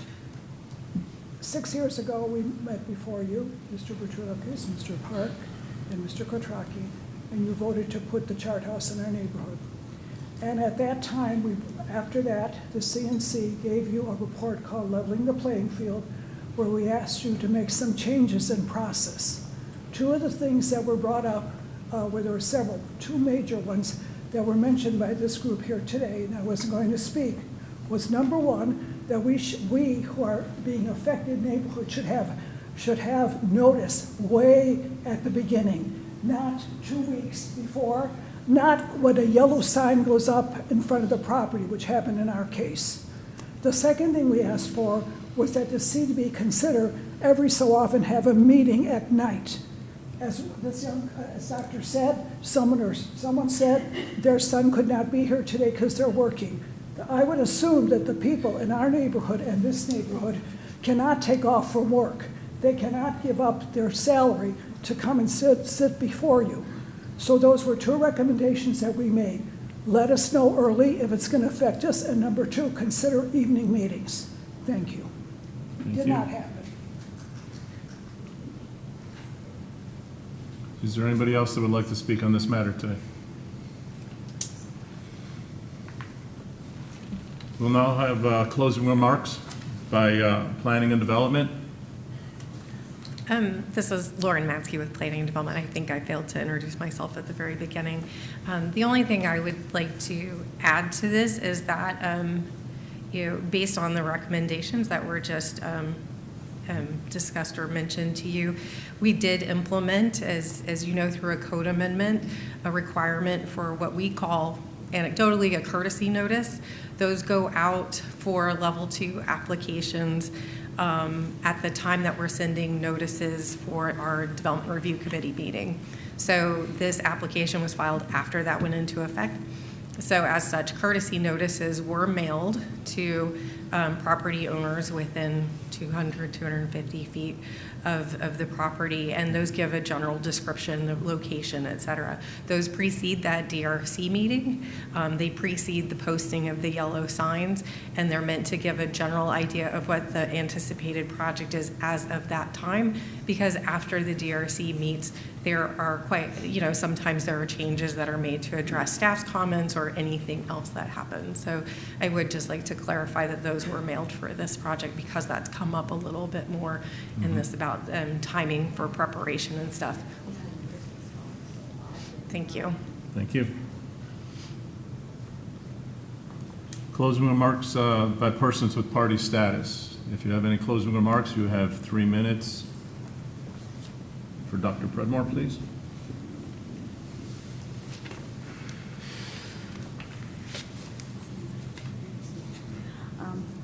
My closing remarks are just to please consider things, don't just push this through. The community and the people we talk to are very, very concerned about our safety. They're concerned about the value of our homes. I'm concerned that I'm going to need to apply for a variance for a higher fence. We're just not happy the way it was done. We did not get anything. I got something last Wednesday in the mail about today's meeting and the little yellow sign that's half in the bushes. That's it. We did not get anything before that. Concur? Okay. So there's that. We're just concerned. We're all willing to help out. We're citizens here. We're willing to volunteer. I actually donated when we moved in. We had too much stuff to fit in this little tiny house. I donated stuff down to help myself to the thrift store. I said hello to them. But we have to consider the school that is across the street. I cannot imagine what the principals of those two schools, and by the way, the school board was not notified, and I notified them today, and I have a meeting with them later this afternoon. They had no idea this was going up across from their elementary school, which is well within 1,000 feet. I don't know that they got a notice. Did Sandy Lane Elementary get a notice? I'd like to know that. 2-lane road, lots of traffic, it's gonna be noisy, we like it quiet. There's concerns for all of these things in a single-family neighborhood. It's also blocking Sunset. We're on Sunset Point. The 2-story assisted living facility is in front of an elementary school. Nobody lives across there, so it doesn't block their view. This is going to be 2 stories blocking their view of Sunset, which they've had. There's all kinds of issues with the placement of this. Please consider this. I would have never bought this retirement home if I had known. And it's not something to be taken lightly, or I would not have taken off work. I never miss work. And this was important to us. My husband is joining me today. He works at Largo High School. We're both public educators. I can't imagine having a homeless facility there right across from an elementary school. So it's just, we've said what we've had to say. I appreciate your time, everyone. As you can see, people did take off work today that are here, and we do, gunshots and all of that. It just can't be right there in our neighborhood. It has to stay where it is. Please consider it. Otherwise, I would love to see you guys have it in your neighborhoods and see if you weren't standing here today. Think about that. Please put your mindset in ours, if you would. I try to do that when I have special needs kids. I think that when the children come in for their IEPs, I think if I was this parent, what would I want? Please do that for us today. We implore you. You're the only people we could go to. I spoke to the mayor and I spoke to Commissioner Five, and they told me to be here today. So please consider it. Good project, bad placement. So that's how we feel. And thank you for your time, everyone. Thank you. Mr. and Mrs. Green? I'm sorry. No, Roberts, I'm sorry. Just one quick thing. This is an important project, and these people need to be taken care of. The community needs to be involved with that. It's in our community, and we should have some input into this and allow us the opportunity to voice our opinion to them and how we can all move forward together while also helping those people that need help. That's it.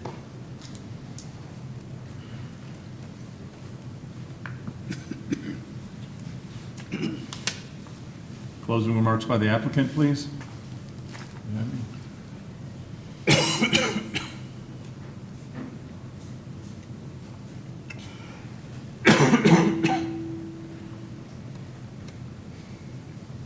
you'll excuse my phone, I had to take notes on some of the concerns of the community that I wanted to take the opportunity to address. HEP has owned our property for over a year. The plans that we had in place to expand permanent supportive housing for families have been in place for years. We field about 50 calls per month from working class families who are sleeping in their cars, are couch surfing, and just cannot make ends meet. And this is our solution to that problem. I want to make it very clear that we're not proposing to put a homeless shelter into this community. This is permanent supportive housing for families with children. They will be paying rent. They're just low-income families. Some of them will be referred from our main campus where we do operate an emergency shelter, but this property is not that. It's not an emergency shelter. It's designed to be long-term housing for families that have shown that they can become self-sufficient. In our current permanent supportive housing that we have on our campus, over 85% of the families who are discharged go into independent housing and become self-sufficient. So that is the goal of this property as well, is to serve as a gateway for people to live independently in the community. The reason that this specific location is so important is because it still provides walkable access to our main campus where we provide all of our support services, workforce development, financial literacy, access to all different kinds of therapies, mental health counseling, on-site health care. All of that will be accessible to the clients that we're serving in this unit. As a matter of policy, we do not allow sexual offenders or those with violent criminal history in any of our shelters across campus. Most of the clients that we're serving in this project do not have a car, and if they do, they have one. We have 48 spots designated for 35 apartments, so there will not be a significant increase in traffic. Most of the clients that we serve will use the existing bus routes and bus schedule. There are over 4,000 homeless children in our school system, and those are only the families that are self-identifying as homeless. We ask that the families give that information up. A lot of them do not admit to that because they're afraid of the consequences. So I just wanted to let that serve as a reminder of how many families are suffering in our community. We have close relationships with the police, Largo, Clearwater, and the Sheriff's Department. We have the Chief of Police on speed dial if we ever needed to tap into them. We actually have a formal contract with the Largo Police Department where they refer clients in directly to us, and we save beds for their clients in our emergency shelter. Also, I wanted to address that although the fence line has a 10-foot setback, the building is a 60-foot setback. And then I'd just like to invite anyone who would like to know and see what we do firsthand to take a tour of our campus. We're very proud of the work we do and the clients we serve. Thank you. Thank you.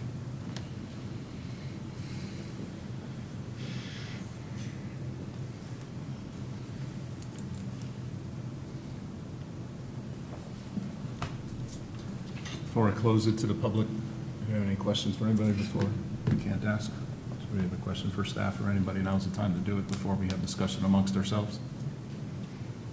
Yeah, I just had a question about what they can do at their existing facility down the road there to help with, it seems to be a problem with crime. And I was curious if there was something that HEP is looking into doing, whether it's security.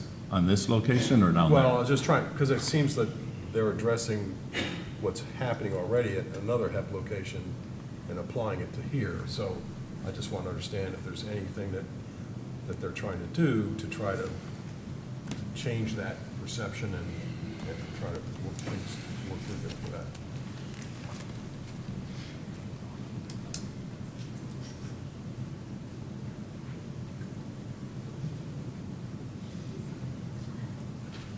So I have not myself looked into the number of calls that we receive in a year on campus. I would highlight that I think the main difference is that we do have an emergency shelter on our main campus that serves the chronic homeless population. So I think naturally there could be an increase in the number of calls that we need to issue within a year's time. Again, to reiterate what I said earlier, this is not an emergency shelter. This is permanent supportive housing of families who have demonstrated that they can pay rent and can live in a unit long term. I am curious to look into the number of calls that are going on in that community already to see if it's comparable to what we're experiencing around our campus. We're only half a mile away, so I can't imagine that the difference is that significant. So before you leave. Yeah, of course. Yeah, I was Go ahead. Go ahead. No, go, you're chair. I'm fine. Okay. You go first and I'll Just to clarify, speak a lot. in your program, in order for a family to qualify to move into one of your facilities, they have to go through a fairly rigorous background, don't they? And prove that they can go to work, prove that they don't have criminal records. They are here legally, they've got all their paperwork, their driver's license, their identification. So they have to go through all of this type of screening as, I guess, in order to get into your facility. Would it be a true statement that if they do not live up to their responsibility, that they would have to be removed from that facility? Meaning that they would be evicted if they don't pay their rent, if they don't live up to their part of the bargain? Yes, you're absolutely right. Okay, so it's, in essence, this is a little bit, not too much difference than right down the road from there, where Habitat for Humanity built a number of homes. I built one of them.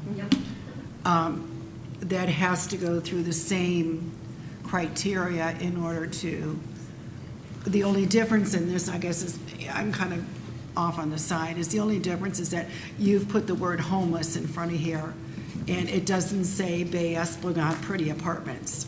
Yes, that's exactly right. And it's because our name is the Homeless Empowerment Program. That's Right. who we started serving initially when we established in 1986. Okay. But yes, you're exactly right. Okay, no, that's what I'm involved in these programs, so that's why I just wanted to be clear that that was my understanding, is that it is a fairly rigorous process, and Yes, ma'am. you do take it seriously. Yes, and they meet with their case manager once a week at a minimum. Yes, ma'am. So we know early on if there are going to be problems, and we work with them through that, and it's a very closely managed program. Thank you. I'm glad I asked. Let her go first, because my question piggybacks on yours, I think, quite well. And so, understanding that my presumption is, and I'm hoping my presumption is not incorrect, but that the idea is to give them assistance, give them support until they can support themselves and move on. Yes. What is the anticipated timeline for a family that would come in there? What has your experience been in terms of how long before they have gotten to the point where they no longer qualify for the assistance that you're providing and have to move into an apartment that wouldn't be designated as such? It depends based on the individual family.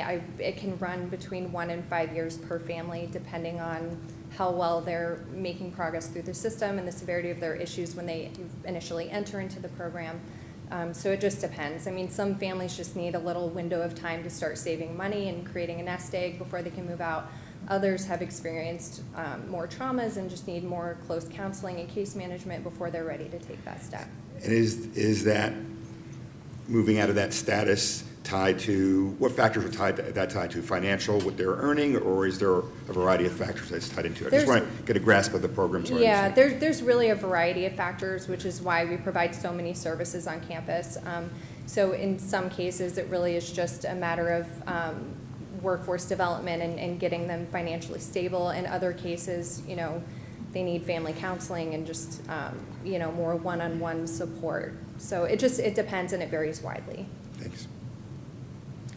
Thank you. I think it clarified quite a bit. I think something that you spoke about there that was brought up, this is not a shelter, correct?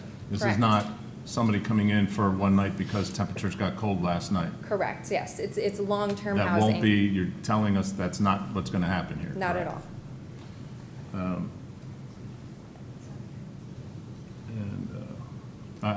That's all the questions I have. I just have one more question, kind of piggyback. Is there a time limit set by HEP to say, okay, after X amount of years? We've never had to enforce a time limit. I mean, to qualify for permanent housing, you have to have an exit plan and a strategy that you're actively working. If it gets to a point where we feel like the family is not working that plan, then we work on an exit that will be appropriate for them.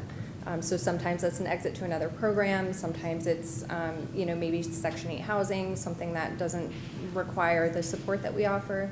It just depends on the family. Do you work with the other Clearwater Bureau that assists in down payment assistance so that if they get a little bit of money in order to purchase a house or a condo, do you guys work with them also to help them transition out from one side to the other? We do not. We raise private funds through Okay. foundation grants and things like that for rental assistance. And Well, no, I'm saying if they wanted to buy a house when they get to that point.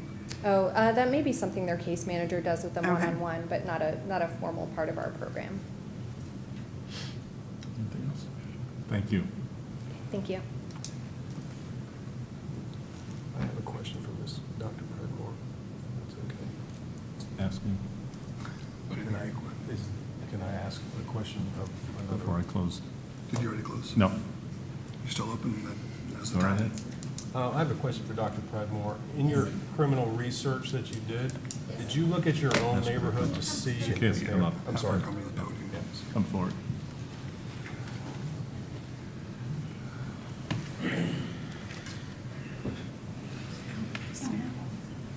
I pulled up what I could very quickly, and the police department was really, actually very nice. Did you have a specific question? Yeah, about so I basically want to know, in your research, did you look at your own neighborhood also to see if there's any correlation between what happened over down the street in your area? In the past year, there was one call in my immediate area, because we have the school. Sure. And we have the assisted living facility right next to us. And then these fine folks across the street from me. Right. So I had one call. Okay. Thank you. In the past year. That's I all did I it in wanted 12 to know. months. Okay, thank you. The rest were, I mean, I have them here if you want. No, I understand, but those were specific to that That block. facility? Yes, okay. The facility, the thrift store, and the church, they're all combined. I did the. Okay. Thank you. Anything else before I? When I'll close the public hearing, we'll have discussion and vote by the board. If anybody would like to. We're not voting on the advocacy of this. You could speak, no, Right. so that's a question, we'll ask it. I mean, the use is not in front of the board today, or is it? The use? The proposed use is attached dwellings. Yep, the And proposed that- use is attached dwelling, which is allowed in the residential zoning as it is. Correct. And through the comprehensive Comp infill. infill with the commercial zoning. Correct. So in theory, somebody could come on in for a zoning change on the commercial zoning if they wanted to go low, medium density residential or whatever the case might be. Just talking hypothetically, they could go through that zoning and land use process and get that changed and come on into that. The use would be permitted in that zoning is what I'm getting to, Correct. multifamily. So the use is not what's open for Right, discussion. that's what I thought. Okay. Provided it meets all the other criteria. Yes. I just wanted to ask, so there is no way, one of the concerns was the fence out front, that there's no way that it is code, it has to only be 4 feet, we can't go to 6 or to match the other one or something like that? Correct. Fences are limited to a maximum of 4 feet and are required 3 feet of landscaping in addition to that. So it sets it back a little Sure. bit further from the sidewalk. But Okay, it I does was not trying meet to- the threshold in terms of the road. We don't want prison fences on people's front yards. Yeah. City of Clearwater. From the discussion standpoint, you know, my perspective on this one is that it hits a lot of heartstrings, if you will. It's a crossroad between, you know, the community's need to do something to help out people who are homeless, as well as help elevate people who are caught in a trap that they can't move out of and be able to get to the next level. I was particularly concerned about, to a certain extent, particularly concerned about the safety of the children, but having understood more about the description of the program that people were there, I'm a bit more at ease at that. And I definitely understand the safety of our homes and where we live and where we want to spend our lives and retire at. And those things are all very, very important to each and every one of us, both as individuals and as part of volunteers in the community as a whole. The challenge here is that we're not looking at, are we approving this use for this property? We're looking at, can this property be used as a multifamily property? It has a function attached to it that I think, from my perspective, I'm satisfied, is going to be looking after the concerns of the neighborhood around them. They're trying to get the people who are going to be living there to be on the same path that what these people have achieved. It seems like many of the speakers today are retiring here, and these folks who are going to be at the shelter would love to be able to say they can do that someday. And I think that's, if the program is as presented, those safety concerns, I think, for me, are kind of become secondary, and I look at the bare application and what we're bound to do. And I think what we're bound to do is look at this and say, they're looking at a setback. They could have asked for a setback from the rear buffer or the front buffer in the interest of the residential community, the homes behind it. They're trying to move it closer to the street and respect the rear buffer to not have to move any closer there. I also think that would have been a lot more difficult for us to consider and approve. So I'm glad it came in this fashion. And being 60 feet on the north as well, and the 6-foot fence, which is what our code puts as a maximum on height, is, to me, it seems to dot the i's for what's required for approval on this. And as sterile as the city's attorney's questions may have come across as, the reality is there wasn't real testimony that this doesn't meet the code requirements. And as much as I have a few, I hope the proof is in the pudding and that this is operated the way it's presented, but I think that from this board standpoint, this seems to meet the criteria for approval. Anything else? Anything to say or add? Yeah, I guess I'll save some words. You described somewhat how I feel. Dr. Pridmore, you've mentioned it numerous times, put yourself in our shoes. And, I did. I tried to put myself in both parties' shoes. From a school district, if I was a parent, where I live, a number of things. My concern, I think, is at some point I have to take seriously the obligation of my or our role on this board. And when I start to inject my personal feelings or socioeconomic class or race that I heard or a number of other things, I think I'm going outside the guidelines of my role and responsibility of this board. So how I may feel personally, whether I lived a block away or a mile away or a quarter mile away, even if it pains me to say, I think I'm stepping outside of the guidelines of what my oath was when I said I would serve on this board. So that being said, I could debate. I'd actually love to have lunch and talk about that with a number of you, because I think it's a valid point amongst a number of community citizens. But relative to this board, if this was a private developer or Habitat for Humanity or any number of people, I don't think my view on what our role of approving or disapproving this would change. And I think to see it otherwise would be disingenuous as relative to the rules or the board's role. So I guess that being said, I will make a motion to approve FLD 2024-11023. On today's, this is a level 2, I apologize. I move to approve case number FLD 2024-11023 based on the evidence and testimony presented in the application, the staff report, and today's hearing, and hereby adopt the findings of fact and conclusions of law stated in the staff report with conditions of approval as listed. Second. All those in favor? Aye. Opposed? Thank you all.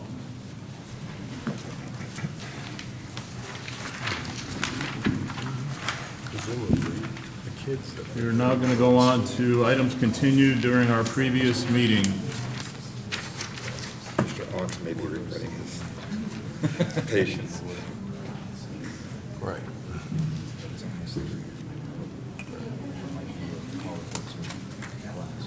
This is a level 3, correct, Jay? That's a Level five-story 3. building in front Yes, of sir. my house, took all my view away and my sunset. All level 3 cases such as a plan amendment, rezoning, or development agreement are considered legislative hearings. The Community Development Board reviews the application, the staff report, correspondence, and all evidence presented today and makes a recommendation to City Council. For level 3 applications, the City Council makes the final decision. The procedure for all level 3 cases are as follows: presentation by planning staff, presentation by the applicant, comments by the public, closing remarks by planning and development, closing remarks by the applicant, closing of the public hearing, discussion and vote by the board. Our level 3 case today is case TA 2024-07002. Amendments to the Community Development Code to establish standards for artificial turf, require landscaped areas and front yards for residentially zoned properties, and make other associated updates. Floor is yours. Great. Good afternoon, Lauren Mansky, Planning and Development. As you know, I was not the primary author of this, but fortunately, the original author did leave me good notes, so please bear with me while I work through this. We're here today, of course, to provide some information on the proposed text amendment, which pertains primarily to artificial turf with a few additional things. So first, we'll start again with why are these regulations being brought forward. As we've discussed in the past, artificial turf is, of course, becoming more popular due to maintenance and less water usage. However, the Community Development Code currently prohibits it by way of requiring natural living turf instead. So there's been an uptick of residential properties, primarily some commercial, that have already installed artificial turf. This was done illegally, and when code compliance went to enforce, there were some concerns, and City Council asked for an update on that with some discussion. Council directed staff to prepare an ordinance that would otherwise allow artificial turf. So that has taken the better part of 2024 to pull together. We're one of the few communities probably ultimately to have an ordinance this in-depth, and I think it will serve as a model to others, provided it gets approved. What was allowed for athletic fields before? Oh, yes, I apologize. That was clarified in an amendment maybe a couple of months prior to this going to City Council. We did make a clarification in the code for athletic fields and community parks or city parks. Thank you for that clarification, for requesting it. So the new regulation first, and this is not specific to artificial turf, but it is proposed to create a residential landscaped area requirement that would require 25% of the front yard of residential properties to provide a landscaping area that contains living plant materials. So this diagram shows the front yard as the area in blue for what would be an interior lot, so something on all other sides, just a street in the front. And the blue area is what would be required, 25% of that would be required to have some sort of landscaping. It would apply under a few different scenarios. First, if you were to construct a new detached or attached dwelling on a property within a residential zoning district, so new project, this would kick in, or this would be applied to your code as a new standard. If you're making improvements within the front yard of your property within a residential zoning district that's developed with attached or detached dwelling units, this is where if you were doing more work in the area, this would be a standard, and we would work with you to get the greatest compliance possible. And for any property proposing a new installation or repair or replacement of artificial turf in the front yard, it would be part of that application process. We would work with you to meet this new standard. There's a new section in the code that will address the various standards for artificial turf, and these slides will kind of talk through that. First are the general and location standards. The proposed regulations allow the use of artificial turf citywide and through the approval of a building permit. Since artificial turf is not a living plant material, it cannot be counted toward the minimum required landscaped areas in the residential zoning district. So that previous code, you couldn't use artificial turf within that required area. For location, artificial turf would be permitted, of course, like on approved concrete patios, porches, rooftop patios. You know, we figured we'd cover kind of all the different scenarios, or as many as we could think of. There are a couple of places where artificial turf would either not be permitted or prior approval would be needed. So in the right-of-way, it would not be permitted to be installed in the right-of-way or drainage feature unless otherwise approved by the city engineer.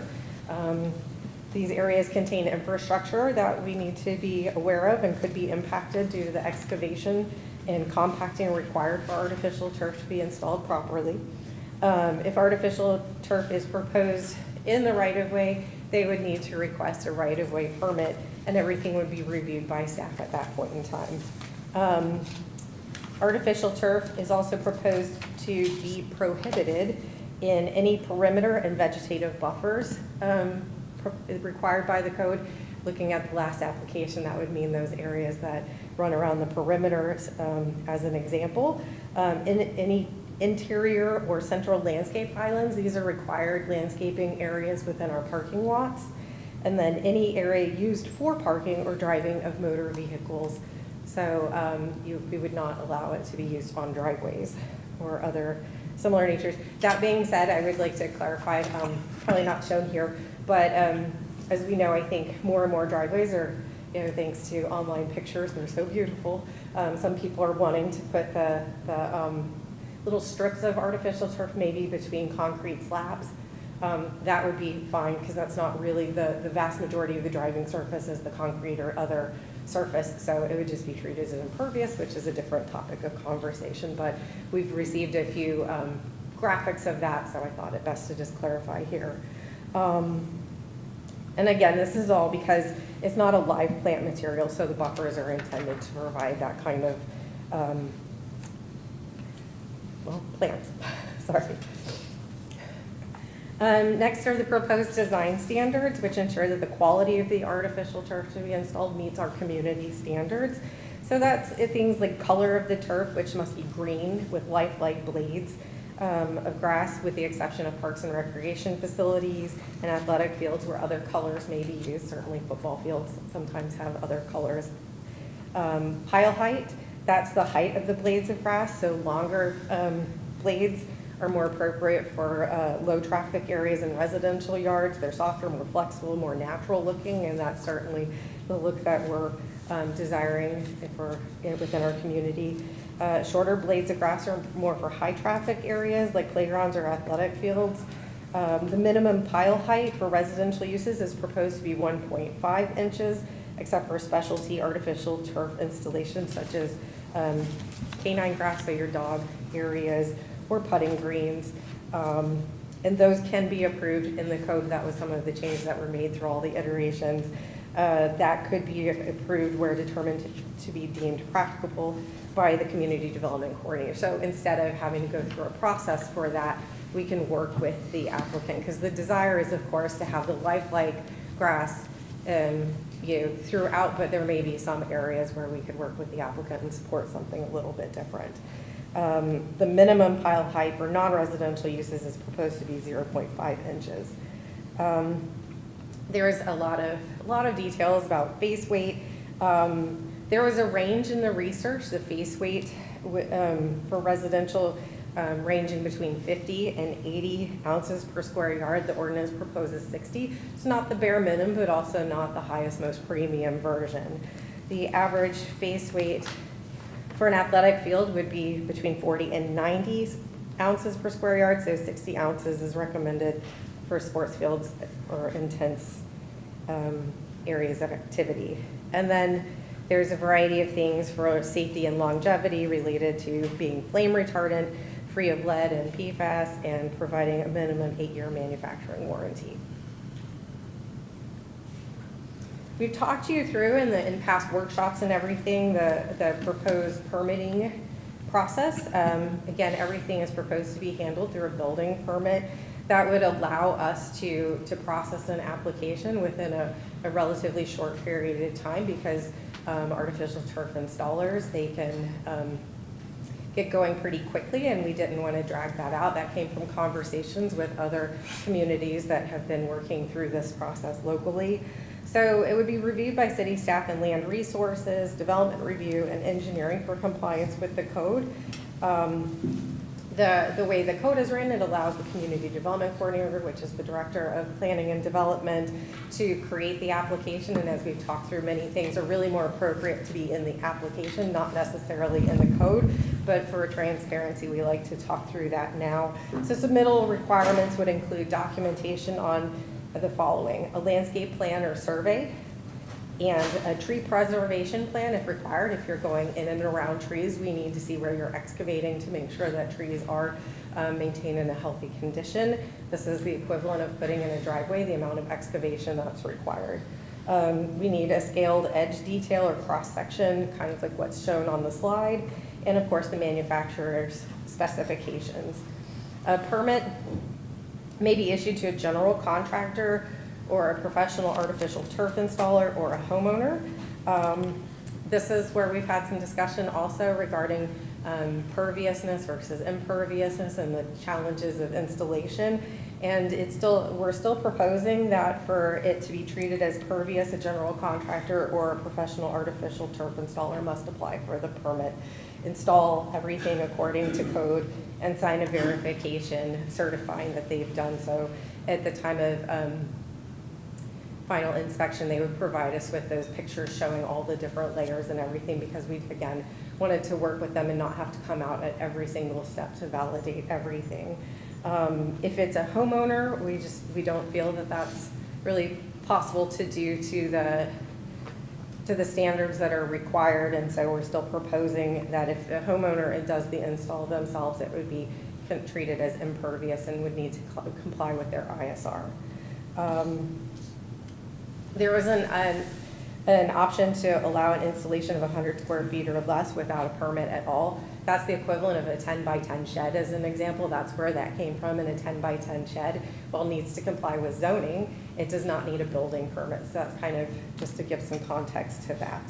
It allows some flexibility for a homeowner to go ahead and do a small install without us needing to get involved.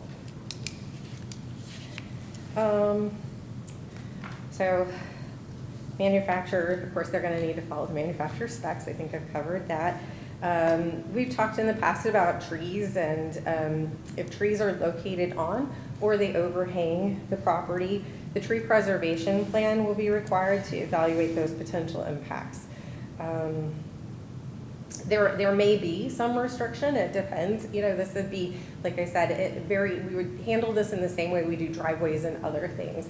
If the excavation could create damage to a tree, we're going to work with them, but it may not be fully approvable in the way they originally proposed it. But it's not our intent to be more restrictive than something like that. It's really about the excavation and making sure that the longevity of the tree's health is protected through that construction process. Installation must be designed to not adversely impact other properties or the right-of-way.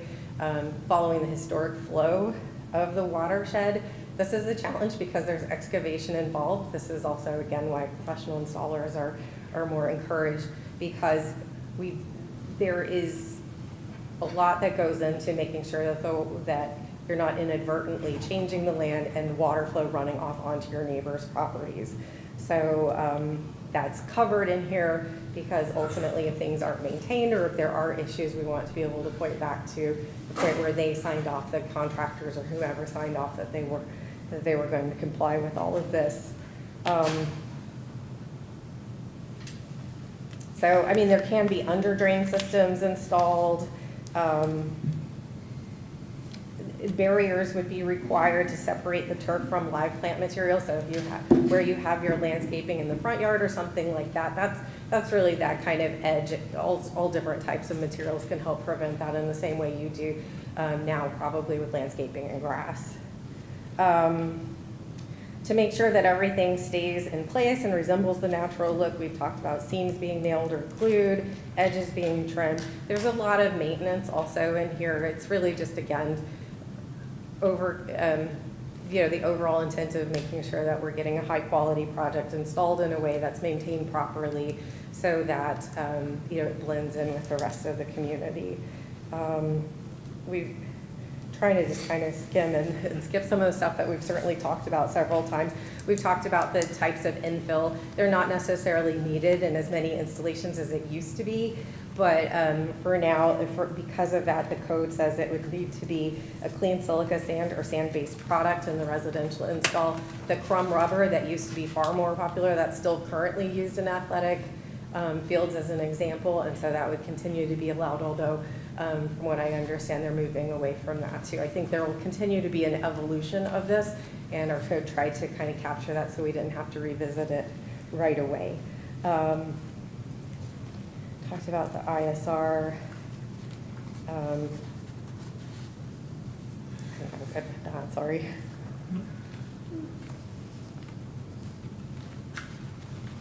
Back to why the requirement or the ISR component of it just a little bit more is, we did not want to have to get into requiring fully engineered plans and everything like that too. So requiring a contractor provide that assurance that things are going to be installed correctly gave us, from an application perspective, a little bit more comfort there that we wouldn't need wholesale engineering plans, which some of our peer communities are requiring. They would need to be, the backing has to be the dual flow or hole punch for drainage. For non-residential installations, a minimum of 1-inch leveling layer of decomposed limestone or granite is provided. There's a lot of details about the types of stone that are appropriate for the subbase. And of course, then the underlying soils need to remain uncompacted, or again, for that percolation. That's what all works together to give us the assurances that that'll be pervious.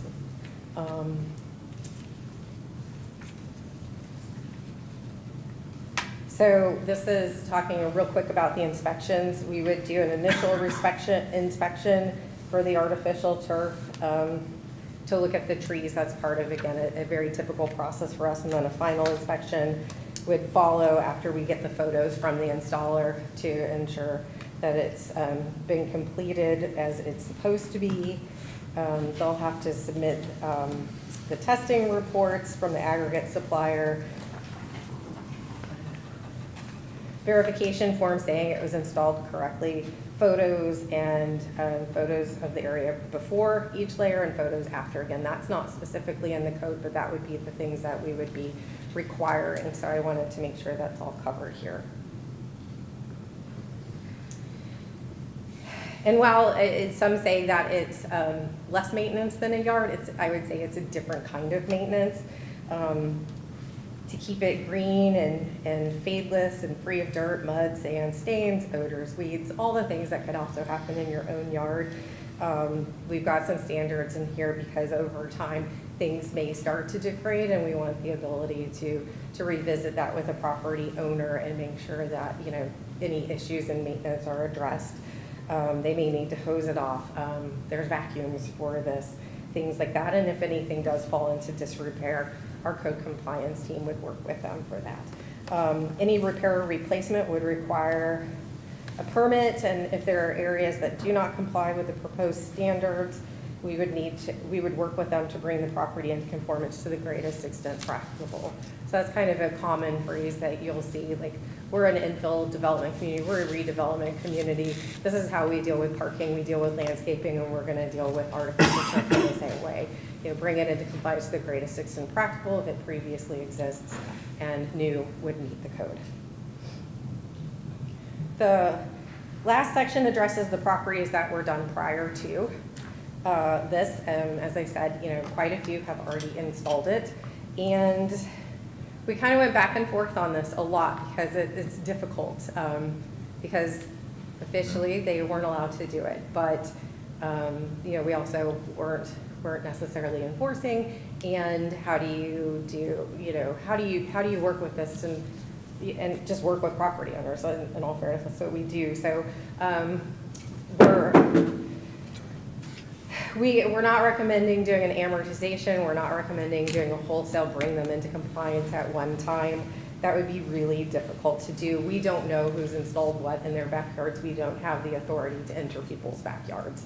So it's just not, it's not reasonable to expect that we would be able to uniformly apply the code to existing properties.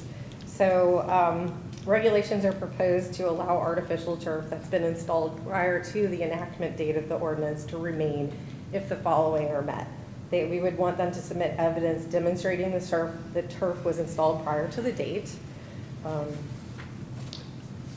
If it was installed in the right-of-way, we would work with them to get an after-the-fact right-of-way permit and then of course they need to continue to meet the maintenance standards that are in place.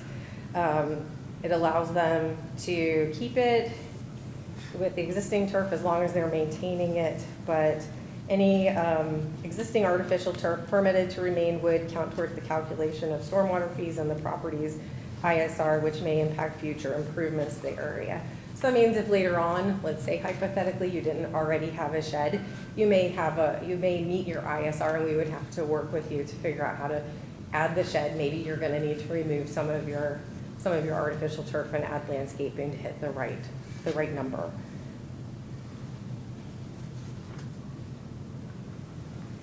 There were a few cleanup amendments that we try to incorporate whenever we're amending an area. So of course, on occasion there's some typographical errors.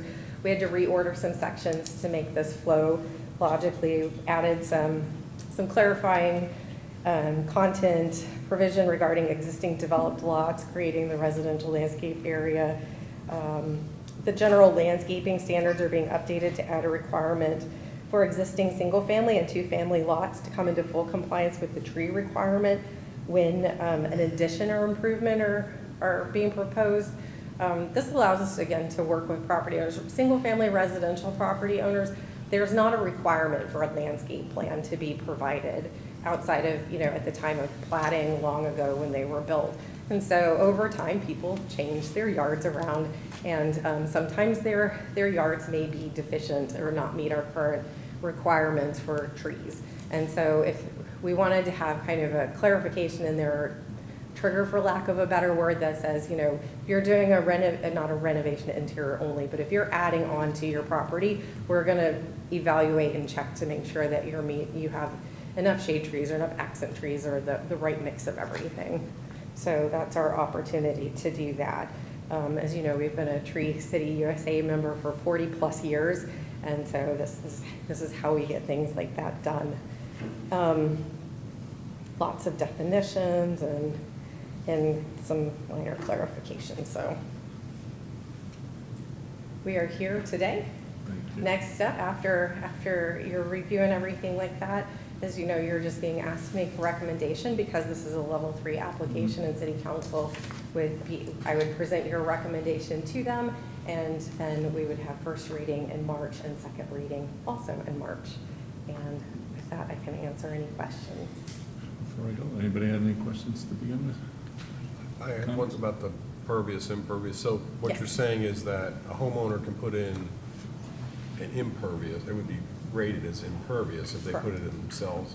Correct. Is there any square footage limit other than what No, the ISR would otherwise regulate Right, that. okay, Mhm.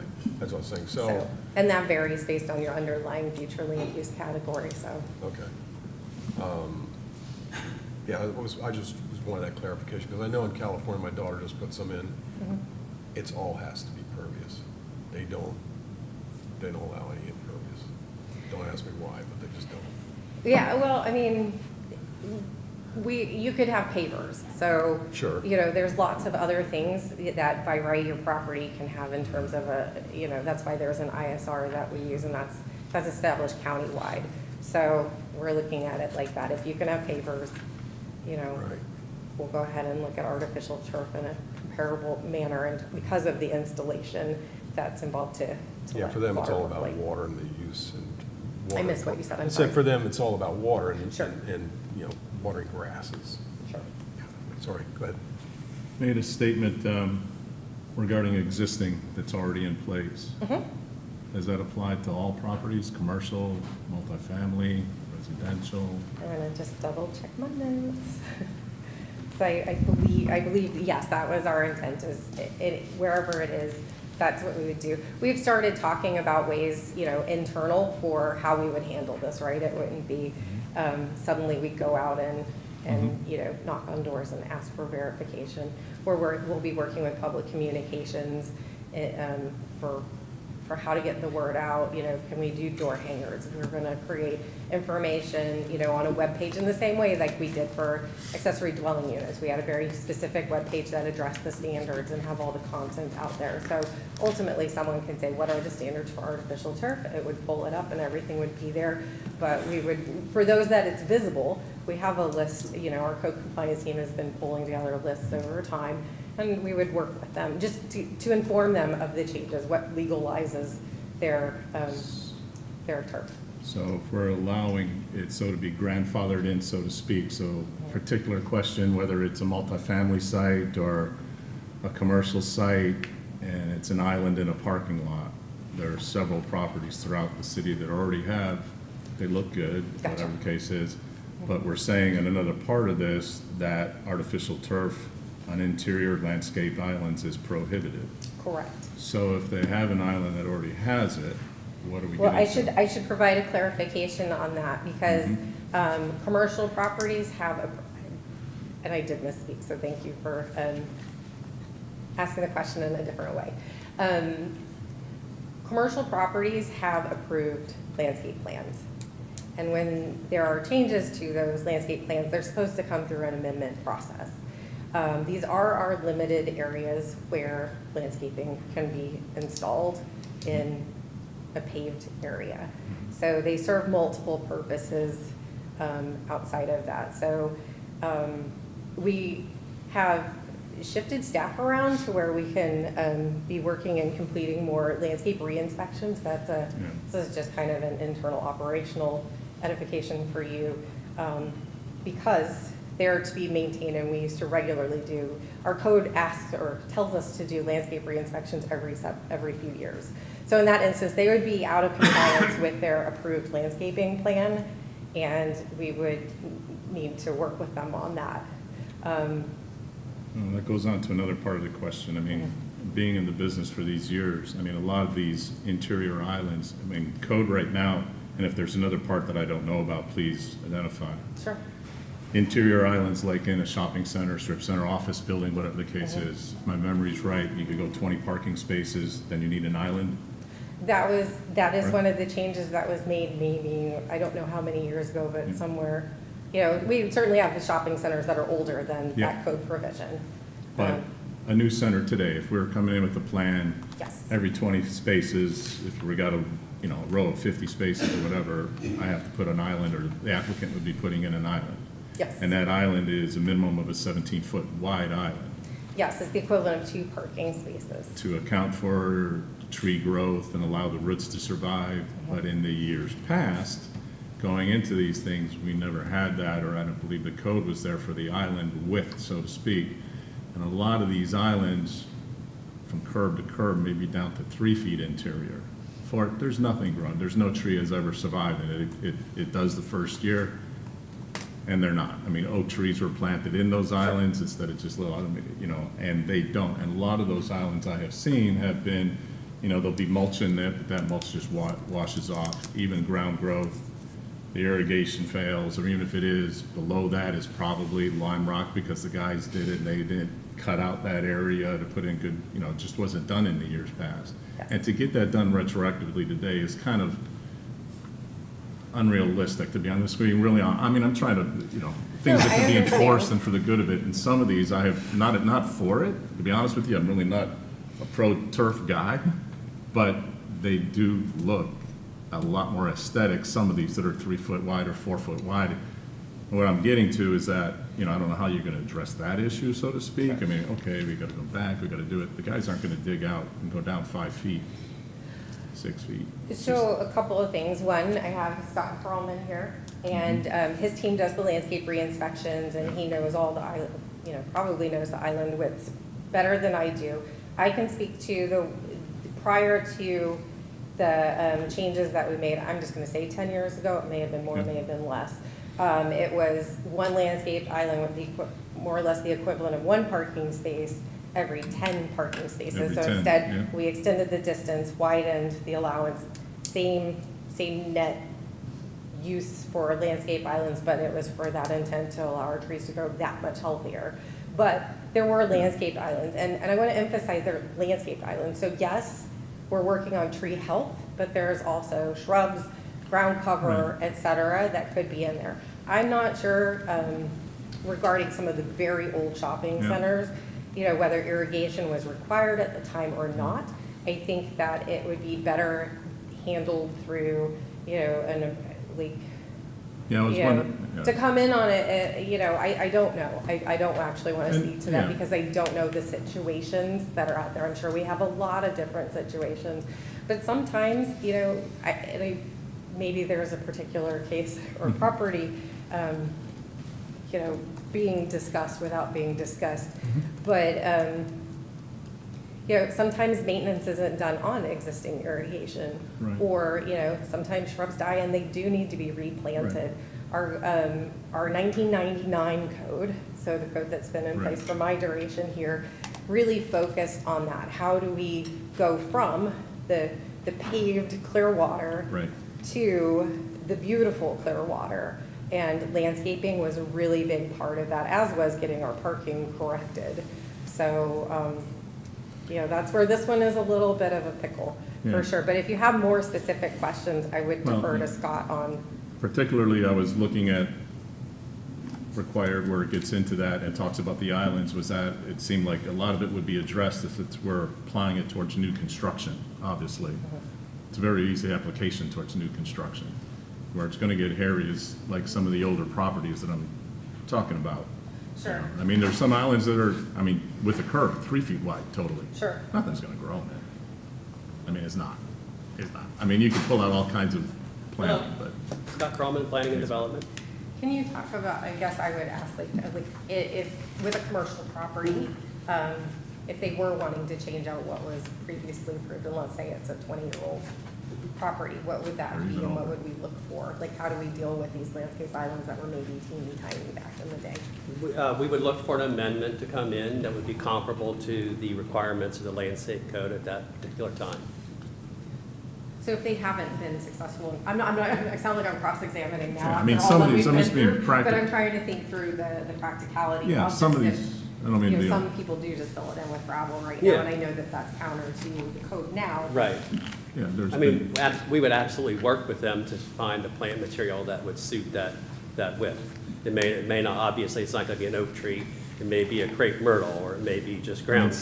Maybe a ground cover, and that's kind some of what of I was these- thinking is, like, there are ground covers, Florida-friendly ground covers that could work in very small areas. We ask our residents to do it. I would say we should hold our commercial properties to it, but ultimately that's the board's you know, you can make a recommendation for changes. I just think it's unreal that nothing's gonna grow. I mean, I just look at reality, and I mean, a lot of these islands have been filled in with pavers and everything else already too. They look very nice. They're very aesthetic. They look good. I know it's not what we're looking at on the green side of it, of impervious space, but it's the practical side of it too. And I mean, you know, you can sit there and force somebody to bring in a backhoe and dig up a 1-foot wide ditch in it, or they can make an application someplace else on the property. That would be proving a lot more beneficial instead of putting a crepe myrtle in a 3-foot wide. Hey, go plant four. Well, we're talking four about of a them. wide variety of scenarios, really, because a crepe myrtle may be appropriate in the 7-foot wide width. Mm-hmm. In a 3-foot wide or a 2-foot wide, again, I would say there might be opportunity to get a better ground cover. If there is gravel in there or pavers or things like that, that may have been done Mhm. without getting an amendment Oh, to sure. their Yeah. plan. And like I discussed, we have not necessarily been doing our re-inspections consistent with the code, and that's something that we've worked with the administration and reclassified a position so we could start doing, because certainly, you know, maintaining our standards, So the our way this community is- standards are important to us. So the way this is right now, there's no room for any turf as far as in any islands inside of any project, so to speak, whether it's office, Correct. commercial, right? That's. Correct. And I had one other question too. This is something I meant to bring up a long, long time ago, not on this particular subject, but it also goes on this. And I might be reading it wrong. General landscaping standards. You know, we get into, and specifically, it's getting into section 3-1202. And as we go through it, when you're kicked into redevelopment, A says, if an existing use is improved or remodeled in a value of 25% or more of the valuation of the principal structure as reflected on the property appraiser's current records. If I'm reading that right, then you're kicked into full redevelopment. Is that right? Requirements? Meets current landscape code. Yeah, Current landscape code is if you're coming in brand new. yes, we Yes. work On with a you vacant to, piece. we work with you to retrofit to the greatest extent practicable. Okay, and the only thing I'm bringing into that for consideration on that.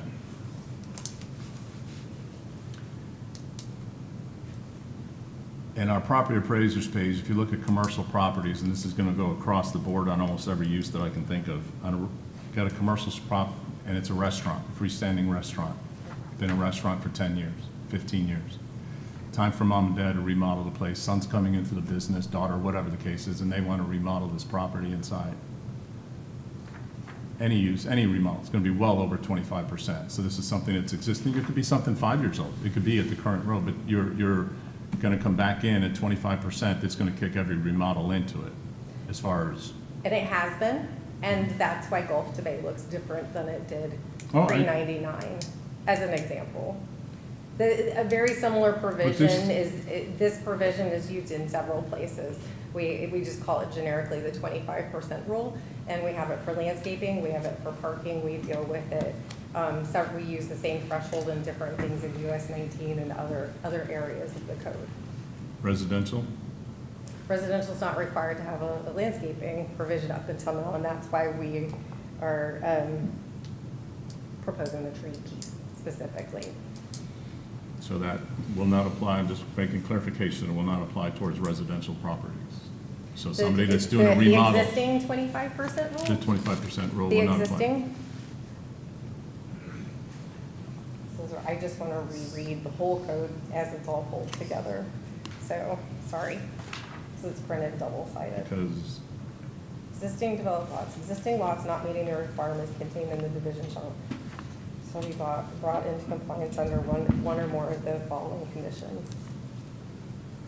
It does not differentiate. That being said, the only standards that really exist for residential are the trees. tree compliance, so you'd be put into the full compliance of the tree requirement then. So then it would be, if you do a 25% or more improvement on your residential property, it's gonna hook into code 3-1206 D2 or whatever. That base, It doesn't specifically spell it out, and this is where, like, I haven't done this, and this is what's in the code already, so, Yeah, the only landscape requirement for residential is trees, based on the size of the lot. I don't know the exact number, but if it's 5,000 square feet, you're required to have 2 shade trees or 2 equivalent trees to the shade trees. There's So- no shrubs. correct. So I think. other than the 25% that we just got done talking about in the front property. So I think yes, other than the new, So I'm asking, is this 25% improvement gonna kick into not only the trees, but then that front yard requirement as well? Because you're saying you're making it all compliant to the new or the new environmental code. And the reason I'm asking this, that there's, The how many scenarios houses that that- got hit with the storm damage, and does this come in effect with that? Everybody's over 25% remodeled. so So you're the gonna have residential landscape area specifically spells out the 3 different scenarios that would obligate someone to meet that. I'm going from memory, but I believe one of the main reasons why we were proposing scenario D, which was the single family or 2-family not meeting the requirements, and then setting some parameters that says a new accessory structure exceeding 200 square feet, or an addition to the primary structure also exceeding 200 square feet for the trees, is because existing A, B, and C, little a, B, and C, did not necessarily spell it out, and because the vast majority of the landscape code is specific to commercial, we have not been applying that at all. So what this would do is provide us something specific to single-family and 2-family houses, specific to the trees. So 25% would be separate from proposed D. And D would be then if a single family or 2-family lot not meeting the requirements, and I can put it up if that would be helpful. Sorry. So, yeah, so single family will, on a 25%, will have to meet the tree No, requirement. the single That's family right. would be here. This one is if they're adding on or a new accessory structure exceeding 200 square feet, that's when a single family or 2-family home, that's Okay. separate from A. Okay. There could be clarification made, to your point. I think, that's something that we didn't necessarily think of because we So- never applied A to To residential? residential. So not including That's why we residential. added D, so we could start, so we were, like, that was our cue. Let's look at the trees if they're adding more than 200 square feet to their house, or they're adding an accessory structure of 200 square feet. What if we just put language saying like, except those uses covered under subsection D, like would that address it? That way we distinguish that there are differences between subsection A and subsection D. That would be- Yeah, I think it would. I think there's a way that we could look at it, and, I mean, I don't want to put words into your mouth, but if it was the direction of the board, you could, maybe we don't hash it out right here, but you could advise us to address that or make additional clarifications that what I call the 25% rule, what's spelled out in little a is not for single-family residential.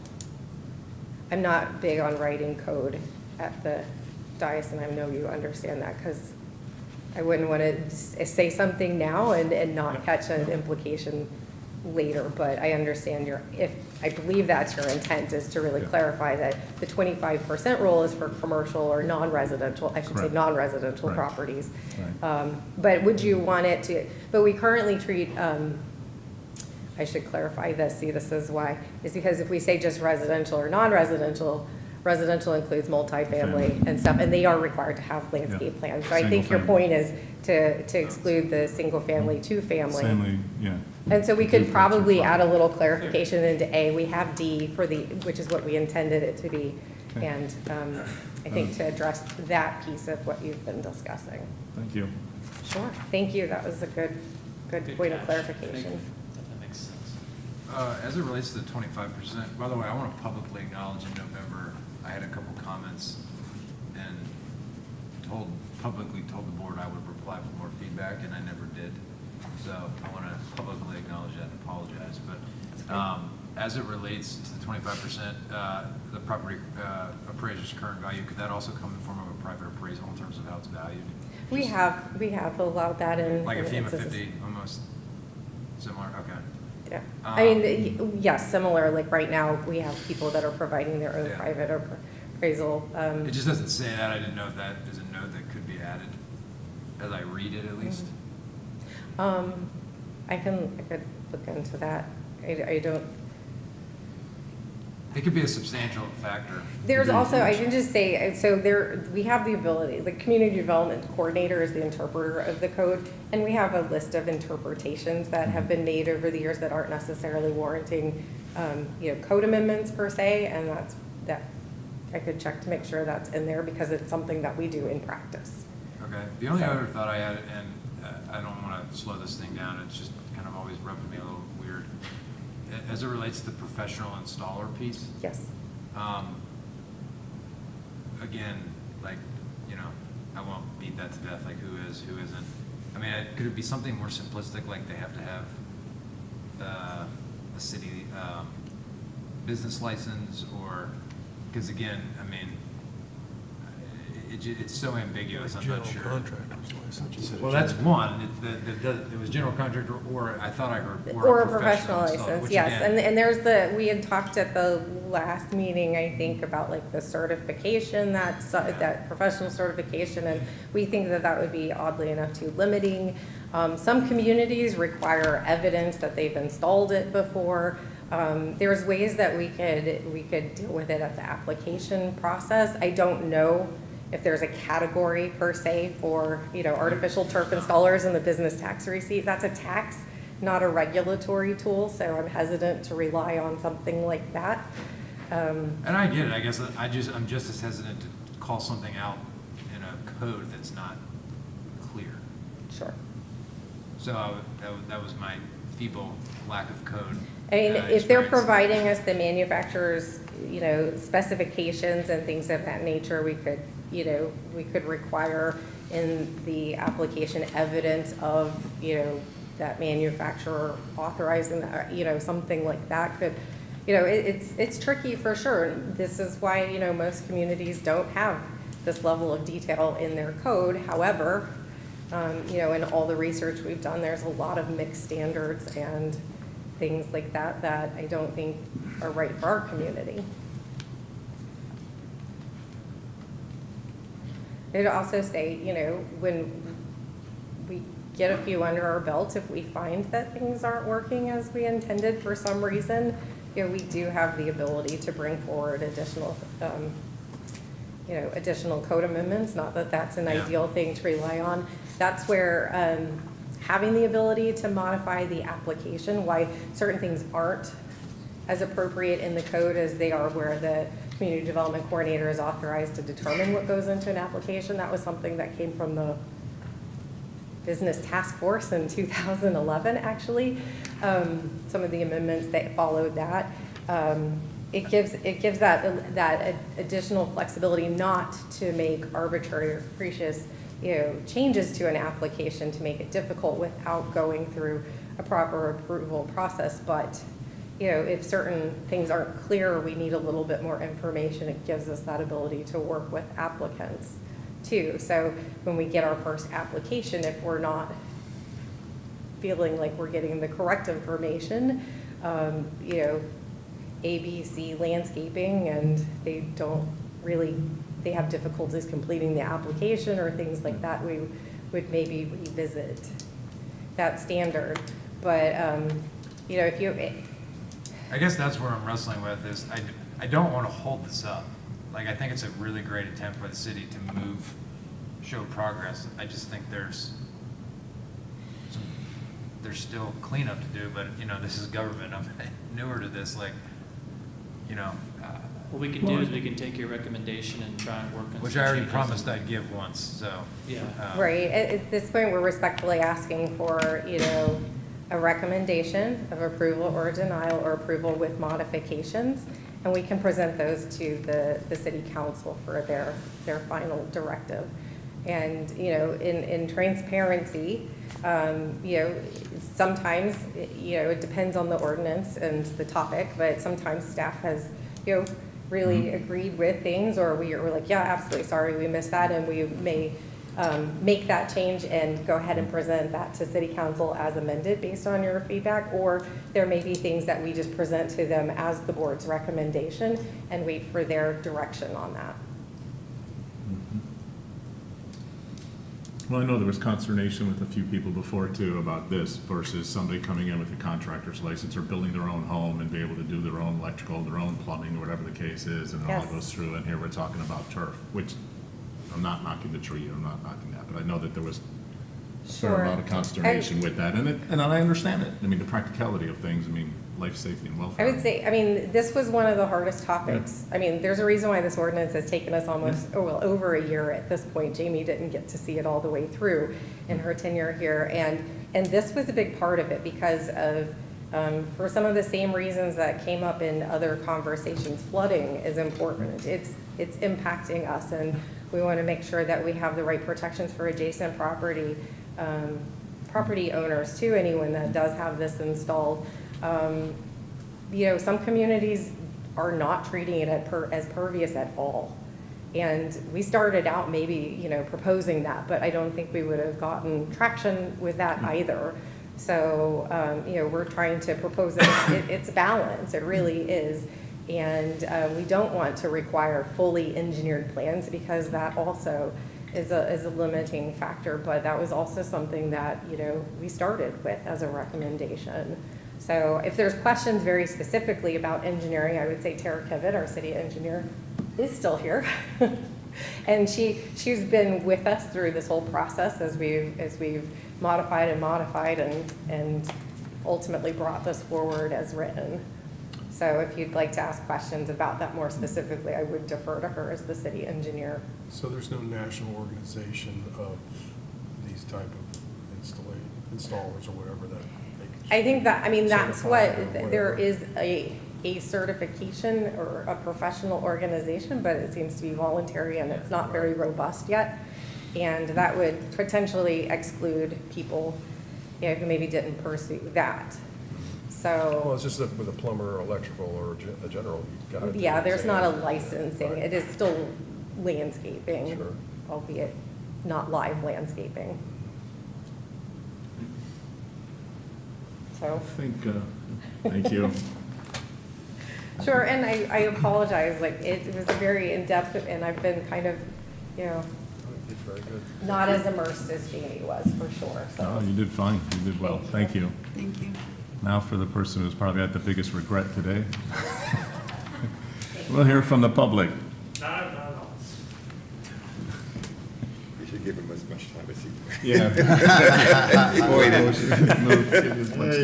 I don't know if we want to do that. Yeah, he's a lawyer like me. Keep talking.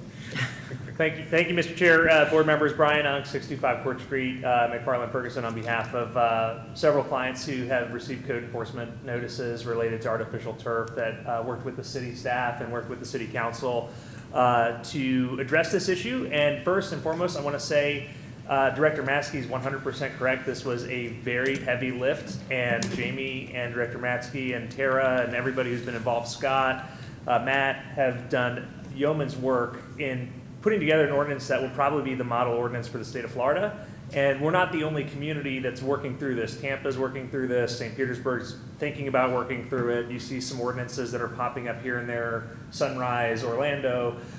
So overall, this is fantastic. It's a great effort. What we're asking today is for an recommendation of approval with the modifications that you referenced regarding clarifying the 25% rule as it relates to single family or maybe duplex residential. And then also if you wanted to just say, you know, some additional clarification regarding making sure that people will not be counted as ISR when it really is percolating and it's pervious, so long as they have the right person installing it.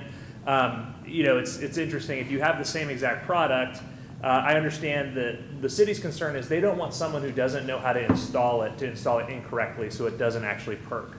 So I think there's ways to address that that gives it a little more clarity. I do have a new client that did get late to the game here, and that is the US 19 Shopping Center with Best Buy. They installed artificial turf in their landscape drive aisles, and they have received a code enforcement notice. I asked our expert, Mr. Powell from Forever Lawn, who you guys met in November, who actually installed the artificial turf at the Sound on behalf of the city of Clearwater, is very excellent at his work. Is there a reason, is there a scientific reason, is there an environmental reason to disallow synthetic turf in landscape drive aisles? And he said no. As long as it meets all of these other criteria, there's not. So this appears to me to be more of an aesthetic concern by the staff. These are the drive aisles at my office. These drive aisles are very difficult to irrigate. They're very difficult to maintain. If you look around the city of Clearwater, any shopping center, any office, the vast majority are going to have mulch. You're going to have mulch, you're going to have weeds, you're going to have, shrubs and trees. This is what's currently out at the US 19 property. It's artificial turf. They still have their trees. They still have their shrubs. Again, this is another view. So we feel like as long as the rest of the dimensional requirements, the material requirements, the percolation requirements, the installation requirements, the maintenance requirements, all of that is being met, there really is no public policy reason that I can see why you wouldn't allow it in commercial drive aisles. In fact, it might be an improvement over what we currently have. I'm not suggesting it should be in landscape buffers like you heard about in the last case. We're not talking about that. We're talking specifically about commercial drive aisles. So we would like you to recommend approval with deleting that provision. It's on page 7 of your ordinance, and then the other 2 modifications that you suggested. And thank you again for your efforts, and your efforts have actually very much improved the ordinance as well. So thank you. Thank you for your patience.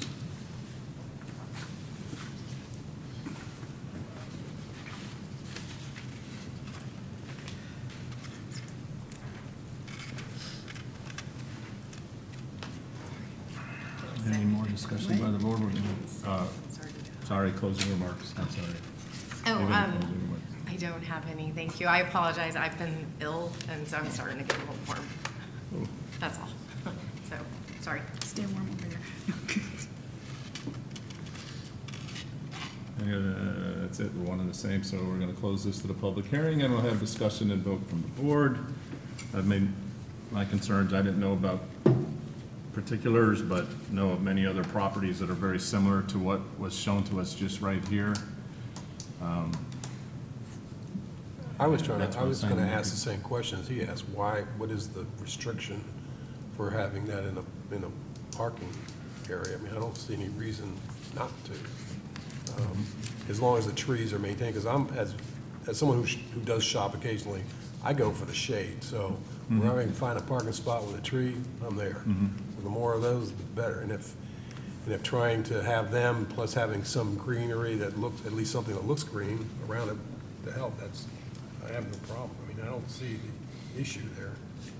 Well, I live by that complex where Best Buy is right there, and it actually looks better with that in there. I mean, Right. that's, for lack of a better word, that's a pretty rundown complex. Yeah. It's old, it's antiquated, and at least it perked it up a little bit. Was the 1999 code back then, when you guys were going with the landscaping, was that they just didn't have the type of stuff we have now? Yeah, nobody was using it. Yeah, so, I mean, the stuff they have now is, you can hardly tell sometimes from a distance. I don't know, I'm just saying, they're required to have, ground cover right now, and so if people aren't maintaining it appropriately. I think that if there was a way to do it in such a way, so if a new project was coming in, obviously, you're not gonna get the credit of not being impervious, and for a tree to grow, you're going to have to do it in an approved method. Right. So that there is percolation, so we're not causing a flood issue and certain things like that. But you're gonna have to do it, otherwise that tree is gonna die, and you're gonna be Right. forced to replant it next year and next year and next year, which is not what management companies want to do. A combination of live and artificial. Well, I agree conceptually, because I do think it is more aesthetic. I do recall from the, I believe, November hearing, the concern about the amount of heat that the artificial materials retain too close to the tree roots. So if you have a smaller island and you have the artificial turf going all the way up to the tree, are you actually causing damage to the tree? And I'm not going to try and solve that today. I think we can pass this to the recommendation that they consider not necessarily prohibiting it in the landscape islands, but have appropriate regulations that, protect whatever other landscape material needs to be there. Because you run that risk. Say, okay, put it there, and all of a sudden, what are we doing? Because if you have a tree there and the tree's gonna keep dying, do they really save any money? Do they really make it look any better? And they're replacing trees, and the tree looks horrible when it's not healthy. So I think that there has to be a balance there, but I do think that there's reasons to allow it. I think that looks great in the images that were shown, and also from what was also said. I haven't been there lately, but I haven't seen it, but I think that makes a lot of sense. I mean, you're gonna have the tree, there is code there, as was expressed, that on that 21st parking space that's 17 feet wide now, and they're bigger, but these are on retrofit spaces, you're gonna have to have enough room for that tree to grow. And maybe if there's a percentage type allocation, which I don't know what that is, 'cause I think Right. that's what you're leading to, that if not more than 50% of the space, Well, whatever it is, I don't know what's acceptable, but. I think that it needs to be consistent with the preservation of whatever other Yeah. organic landscape materials are required. So not the ground cover itself, but any shrubs, if there's a shrub required here, a certain height tree, a certain size. You know, you go from the bottle brush to the oaks, and there's different types of trees and palms that you can put in those things. And it's a matter of what's consistent with that, so that way it doesn't get too close to it and create harm. So where would that fall though under, and maybe because it's a commercial property, I don't know that I understand, under the enforcement piece you previously mentioned, if this passed as is, how would that property mentioned be treated if they gave the receipts and? That would, again, Lauren Matzke, that would be, I would have to defer again to, like, we would look at their approved landscape plan, and there's a code board process for that, and we would look and see what had they changed compared to what was approved, so we would go back to their very old plans probably, and see what was originally proposed and what did they not maintain adequately. There would be, if there was no changes, you know, a process for them to request an amendment. That being said, you know, if we left in the prohibition, you know, the thing is, and I know this is a little faded, our printer at the time wasn't great. This is what's required in these landscape islands, so trees, but also shrubs for at least 50% of the required green space. And then previously it had said ground cover in lieu of turf. So like they weren't even intended to be grass. They were intended to be shrubs, ground cover, and trees in these landscape islands. So the clarification was made because you know, turf is now being changed to include artificial turf or natural turf in the definitions, and that's where this change is made. So removing the prohibition does not make it allowed, if that makes sense, because the requirements are for shrubs and ground cover, not grass. So I think Well, I see where you're going with that. If the word natural wasn't added to the previous sentence, because isn't turf ground cover? But we've now been Yeah. required to define differently, because previously all we used was turf, and turf was a live plant material, and now we're allowing a non-live turf version. So that's where adding natural turf, you know, those are in the definitions that are proposed. Yeah. So again, the purpose of these landscape islands is for ground covers. There's different kinds of ivies, perennial peanut grows really well, things of that nature that are, you know, these are our few areas where we can have live plants and, you know, in a sea of asphalt. So I'm just suggesting that there may be some retrofits where, yes, like they, you know, something built in the 1960s, you know, wasn't necessarily retrofitted. I don't know the whole history of this particular parking lot. They have made upgrades over the years. They were subject to the 25% rule in the past. And so without knowing specifically what their approved plans were, we would have worked with them on that, so. And I'm sorry if I'm missing an obvious point, I just want to make sure I'm clear. Earlier in your presentation, you had mentioned essentially the retroactive. Was that only related to homeowners? If someone had installed artificial turf prior to the potential passage of this, and I think it was they showed receipts and I forget what else it was, but Yeah. Was that only related to residential or was that all properties? I have to find that page, sorry.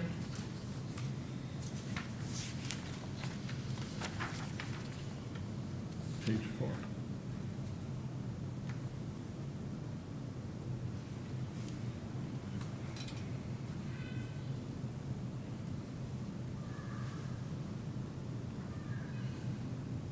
So it does not state, it does not differentiate between, I don't think we were, you know, at the time that we were talking about this, the vast majority of installations were residential. or they were larger swaths. They weren't necessarily landscaped islands. So I don't think, we were prepared to be protecting our landscape islands. So then if it was installed in the landscape island before the passing of the ordinance, then they would be grandfathered. Grandfathered in. I would want to make some clarification because they have an approved landscape plan, and that is the difference between a commercial and a residential property, is they submitted plans and everything's been previously approved. So it's a little bit different than whether artificial turf was allowed or not, because they've modified their approved plans in a way that they're now inconsistent with their approved plans, as opposed to just selecting a material that was not previously approved. So I think if that's your recommendation, it would be, if your recommendation is to address this provision to perhaps allow, properties that have installed it prior to the enactment of the ordinance, that's one thing, versus allowing artificial turf in all of our landscape islands citywide going forward. It's two different scales of ask, so that's also why I wanted to jump up and get some clarification, but also let you know, because if it's the removal, then there's other clarifications that would potentially be needed, because the landscape requirements for landscape islands still require ground cover, et cetera, so they would still be in violation of that. Whether we tried to make it user-friendly and outright say allowed or not allowed, because we were told it was ambiguous before. So in an effort to be less ambiguous. Yeah, the interplay of the landscape plan requirement versus like the grandfathering of the turf, the workings of those two different code sections together was not contemplated, at least when I drafted that part. Which I understand. That's what I was trying, but I have to vote on something. No, I'm glad you brought that up, because I didn't. I mean, this is certainly something that I have a little bit of passion about. So, the beautification of our city, our whole code is the foundation of the community development code is aesthetics. We fortunately have that in place because as rules have changed at the state legislature, there's less that we would otherwise be allowed to do right now. And I think if you look back at older pictures, the pre-99, but we'll go 60s and 70s, we wouldn't necessarily want to rebuild those. That doesn't mean that we shouldn't support our existing shopping centers. This particular shopping center I'm very familiar with because we worked very closely with them when rewriting the when writing the US 19 district and dealing with existing properties that we want to encourage them to continue to reinvest in their property while making incremental changes over time. I guess I would rather deal with it through a grandfathering situation than change the code citywide to remove the need for landscaping in landscape islands. But that's my. How do you treat the irrigation though? Yeah. Irrigation is required. It's all part of an irrigation plan that's provided to us. And that's always been that case, right? So Yes. there never was, okay, so it's always had to be irrigated. Yes, because the intent is for the landscaping to live. No, I understand. Sometimes irrigation systems are not maintained properly. Right. And that's something that we have to work with our property owners, our So commercial there's no property option for owners. zero And escape or any of that kind of? I'm sorry? There's no options for zero escaping? There are sections within the landscaping code that, encourage and things like that, but to date, there hasn't been, any requirements. And It's a different the type of plan. city's code focuses on Florida-friendly landscaping, and I'm going to use rocks as an example, although I know that that's not on the table today, but rock yards are not considered Florida-friendly. So there's a difference between the two. So I think, with the passage of Clearwater Green Print in 2011, and it's since been updated, and the city's added sustainability team to its staff and really work. There's been a lot of opportunity for greater education and outreach on that. It doesn't mean we're perfect, and I think there's still a lot of opportunity to provide education and resources to our residences, our commercial, to do better with Florida Friendly and other things, because Florida Friendly doesn't require the same amount of irrigation, to stand put. I mean, my yard's an example. I don't really water it that much. You know, so I think that there's other opportunities there, but that's outside of the scope of what we're talking about. Any other questions? Thanks for that extra Suggestions? opportunity. I personally like the recommendation. idea of a percentage that they could use turf, artificial turf in the landscape. The only reason I'm saying that is especially like this one at 19, when you see the islands that do have like little plants and everything else in there, you also see Coke cans, you see garbage, you see bags, you see all sorts of stuff in there, where if you have a cleaner deck, are people still gonna throw something there? Sure. But on the other side of it, is it gonna be easier to clean up, and is it gonna be aesthetically prettier? You could still have the artificial and then still have, you know, some kind of shrubs there or plants or something. But I think it's, from a maintenance standpoint, it looks nicer. Well, do we have a recommendation to council? A motion for a recommendation here. That's my opinion. I mean, it's, That's part of the recommendation. You want to make it such? yeah. Does anybody, whether you want to try that or Andrew? I can't do it, so.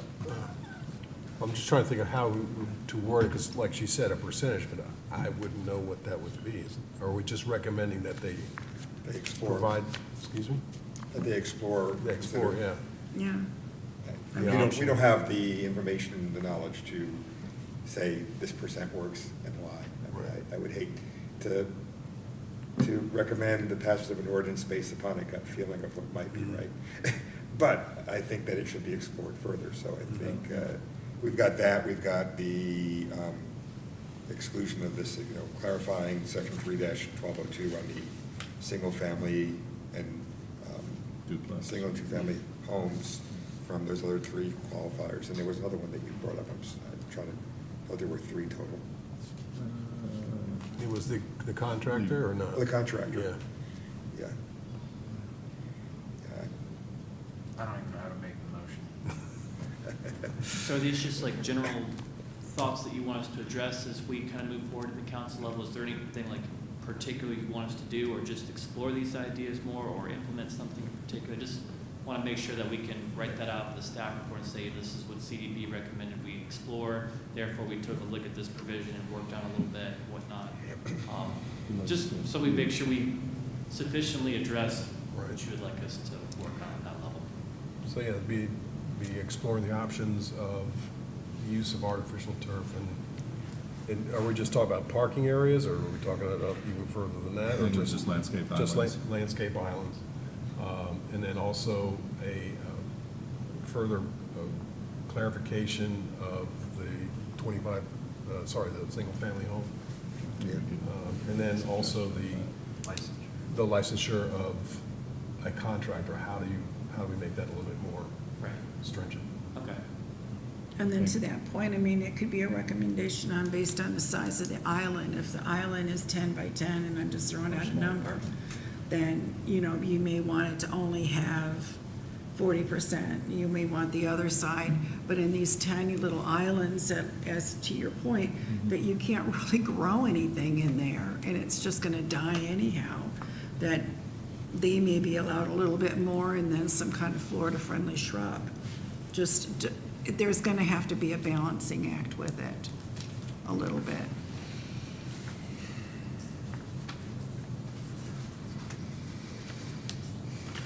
I'll take a stab at a Take a motion. stab. Why not? Right. I'm going to go with the second of the alternatives here. I move to recommend approval of this item based on the, actually, it's level 3, right? That's it. Yep. Yes. Recommend approval, that's right. Of this item based on the evidence testimony presented in the application and staff report today's hearing.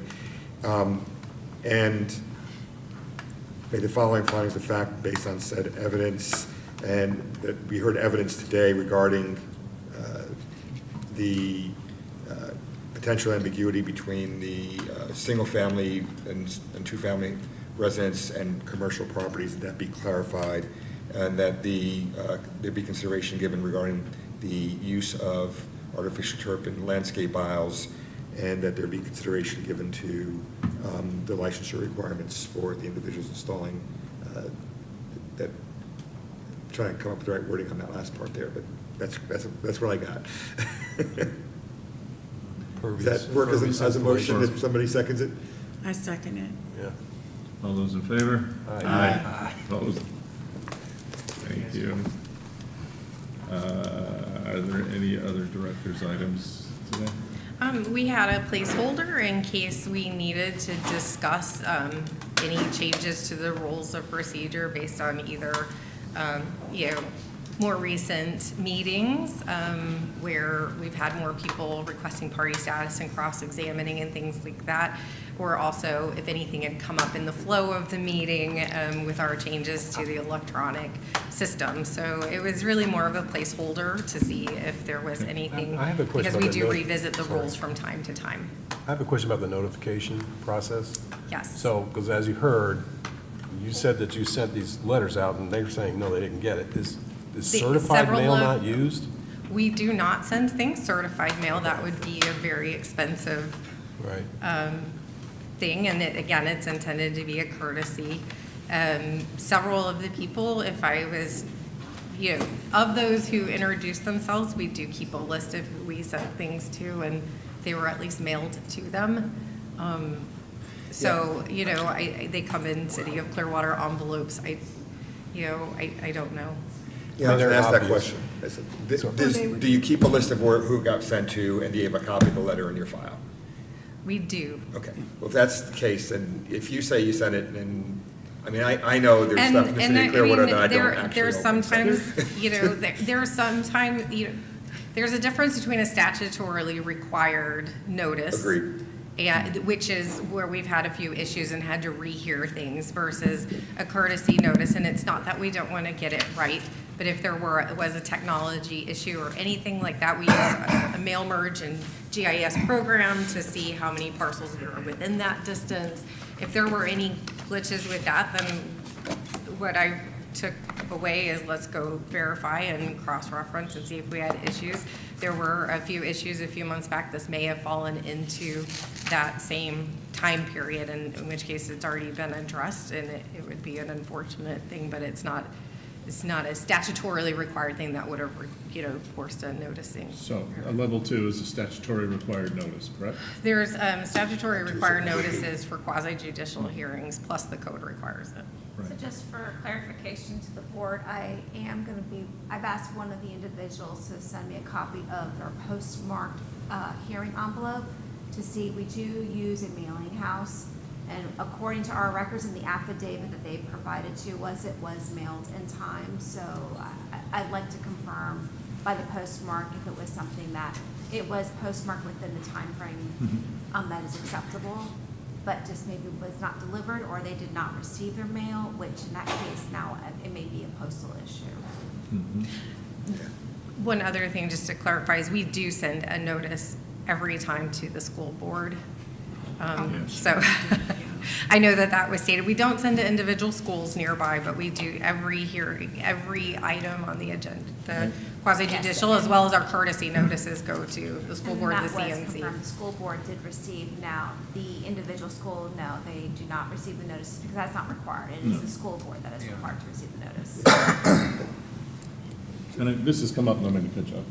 This has come up before, how much time we give them and how far out we go to. And currently, right now, we are going how far from About 14 days, 12 to 14 days prior to, which Yeah. is according to code, and we go 250, and actually sometimes we'll even go 300 just to make sure 250 to 300. we get everybody. I want to say code is 10 days, and we, based on mailings and things like that, we try to get it earlier. There's only so much time to get the notices written, properly reviewed, and over to the mailing center to get those mailed. In terms of the courtesy notices, I don't recall what we wrote last year. I was going to say, the required notices, I think the first item on the agenda today, the one that on Bay Esplanade, there was a technical glitch, it got renoticed. The courtesy notice, if an issue happens with that, I'm not certain that there's anything that kind of kicks the case down the road for any lengthy period of time. It's just a courtesy notice. That's why it's, and so as long as we're keeping track that it was sent out, I think we've done good on that. this hadn't come up, but the 250 feet, is that property line to property line or structure to structure? How is that measured? That goes within the center of the property, although we'll go out, that's why we go through the additional. So when we use the mail system through the property appraiser or even through the city, it goes through the center of the property. That's why we go a little bit further out, just to make sure we do receive that. Because Okay. there is a difference between the center of the property and the property line. So like this is a large property, and so if you went from the center of the property and you went 250 feet, you may not get to the north end of the property. So that's why we do the additional fee. Even though Okay. it's not required by code, we go the additional fee to ensure that we get everybody. But it sounds like you're doing as much due diligence as you possibly can. I mean, if they didn't get it, or if they're, like me, when the mail comes through, sometimes things get pitched, because you're like, oh, it's a. And I think like the yellow notice boards, honestly, I think capture more attention if you Yeah. drive by a property and you see that, and that's why they're intended to be large. You can't put every bit of information, but it provides our contact information, and so, I know that it does typically require someone to stop and come back to it to be able to see it, or drive by slowly and snag a picture and zoom in, but that's one thing that is our code requires also. And that's 10 days before the meeting, right? A minimum of 10 days. Minimum of 10 days. And we usually try to make them available to the applicant sooner. We do what we can in advance, but we meet the minimum. Those go first class mail, or how do they go to the ones, the minimum of 10 days? The First class mail. First class mail. I asked because our church ran into this issue a few years ago with our notices of our parish assemblies, and the church's nonprofit stamp goes third class mail.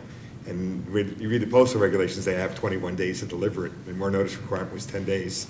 People weren't getting notices until after the meeting sometimes, depending on how busy the post office is. Yeah.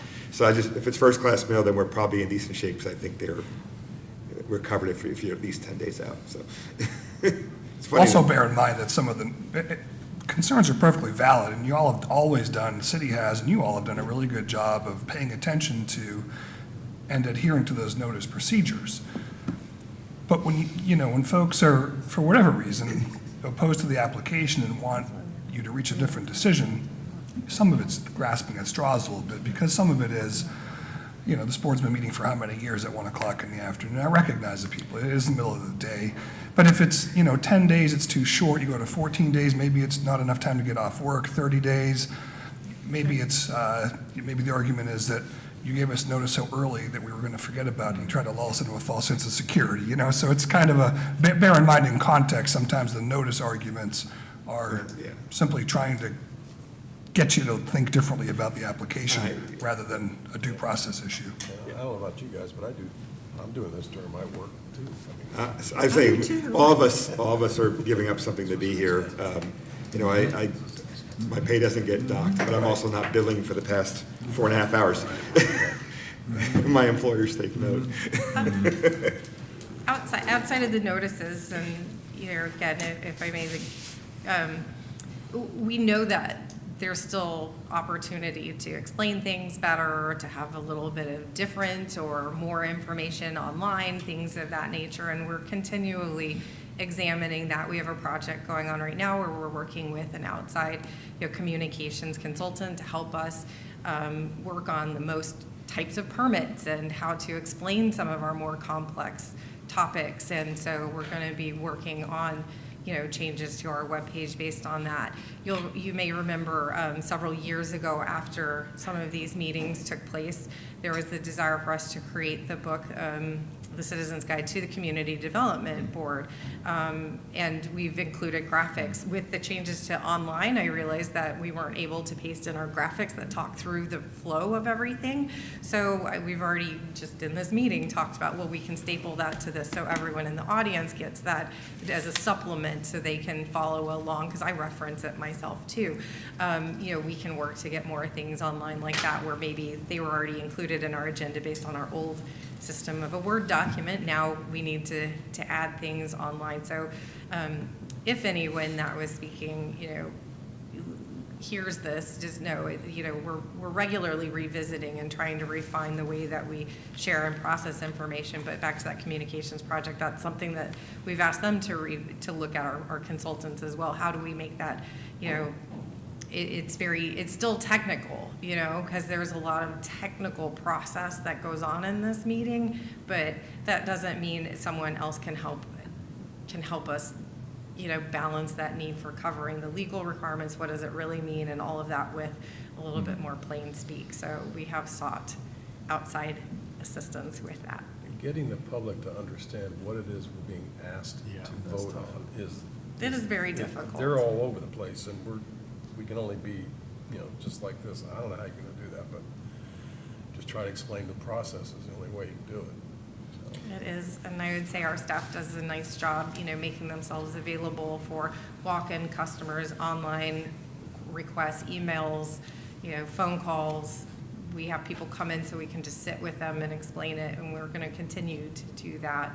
But, when recommendations come, we do listen to them. We don't dismiss them, of course. And I know y'all are aware of that. You're not proposing to put the application or any of that kind of stuff online, are you? What was that? You're not proposing to put any of the application open to the public online, are you? That's already available through Acela. They could do that. I think shifting to this Well, process and our if agenda that's the will case, actually make that's- it easier. That'd be something they need to understand, because I don't think, that's part of the problem. They don't even have the documentation in front of them, what's going on. There's a lot of issues, and unfortunately, people, and it's just, we don't have enough time in the day to do the things that prepare you for everything that's going to come up. And, I'm in the field, the legal field, so I kind of know things. I've represented clients. I'm not a land use attorney, but I do a lot of stuff in and around and related to land use, represent developers and the like. So I know what I don't know and how to become informed about it.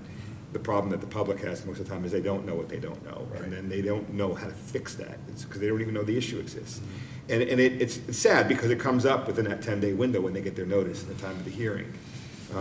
And I do appreciate the fact they're doing the courtesy notices, because for those who say, okay, this must mean something, when I hear that argument, every time I hear my dad's voice in my head. My dad, very, very little education in Greece, came to the United States, successful in what he did. I go to his house one day and he says, I got this letter, don't know what it means. Do I keep it? Do I throw it out? Do I do something with it? It was a letter from the city of Largo for a property he has in Largo before he passed, and they were talking about making some changes to some properties nearby. And he goes, I don't like what they're saying there, so we called the people who were the applicant, we called the city, we got the information, we got things done. And you're talking about a person who stopped going to school 11 years old because he had to become the breadwinner for his family and had a very limited education. I don't think that, I'm not calling anybody out there dumb in any respect, but he made the effort to go to the resources to find out information that he knew he couldn't figure out himself. Those letters really shouldn't be disregarded. I'm guilty of throwing them away myself, I'm sure. But it's one of those things that you can't really come to us and say, okay, let me redo that, give me another 10 days, because, there may be some situations that warrant that, but often not, so.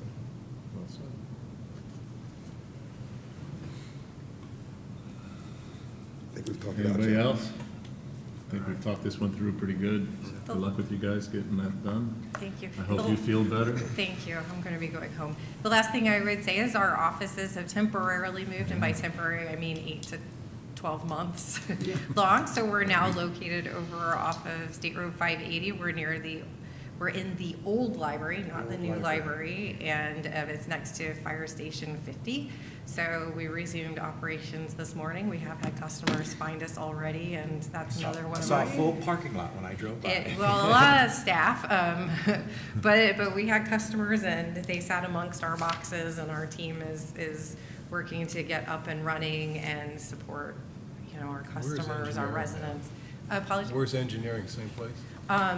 Public Works Engineering is primarily with us. The city has a newsletter that comes out, and they sent out something last week, I want to say, that lists where all of us that were in the municipal services building have been dispersed to. So, but for the group that reviews plans and everything like that, we're primarily co-located over off of State Road 580 now. So feel free to come visit. We're not quite unpacked.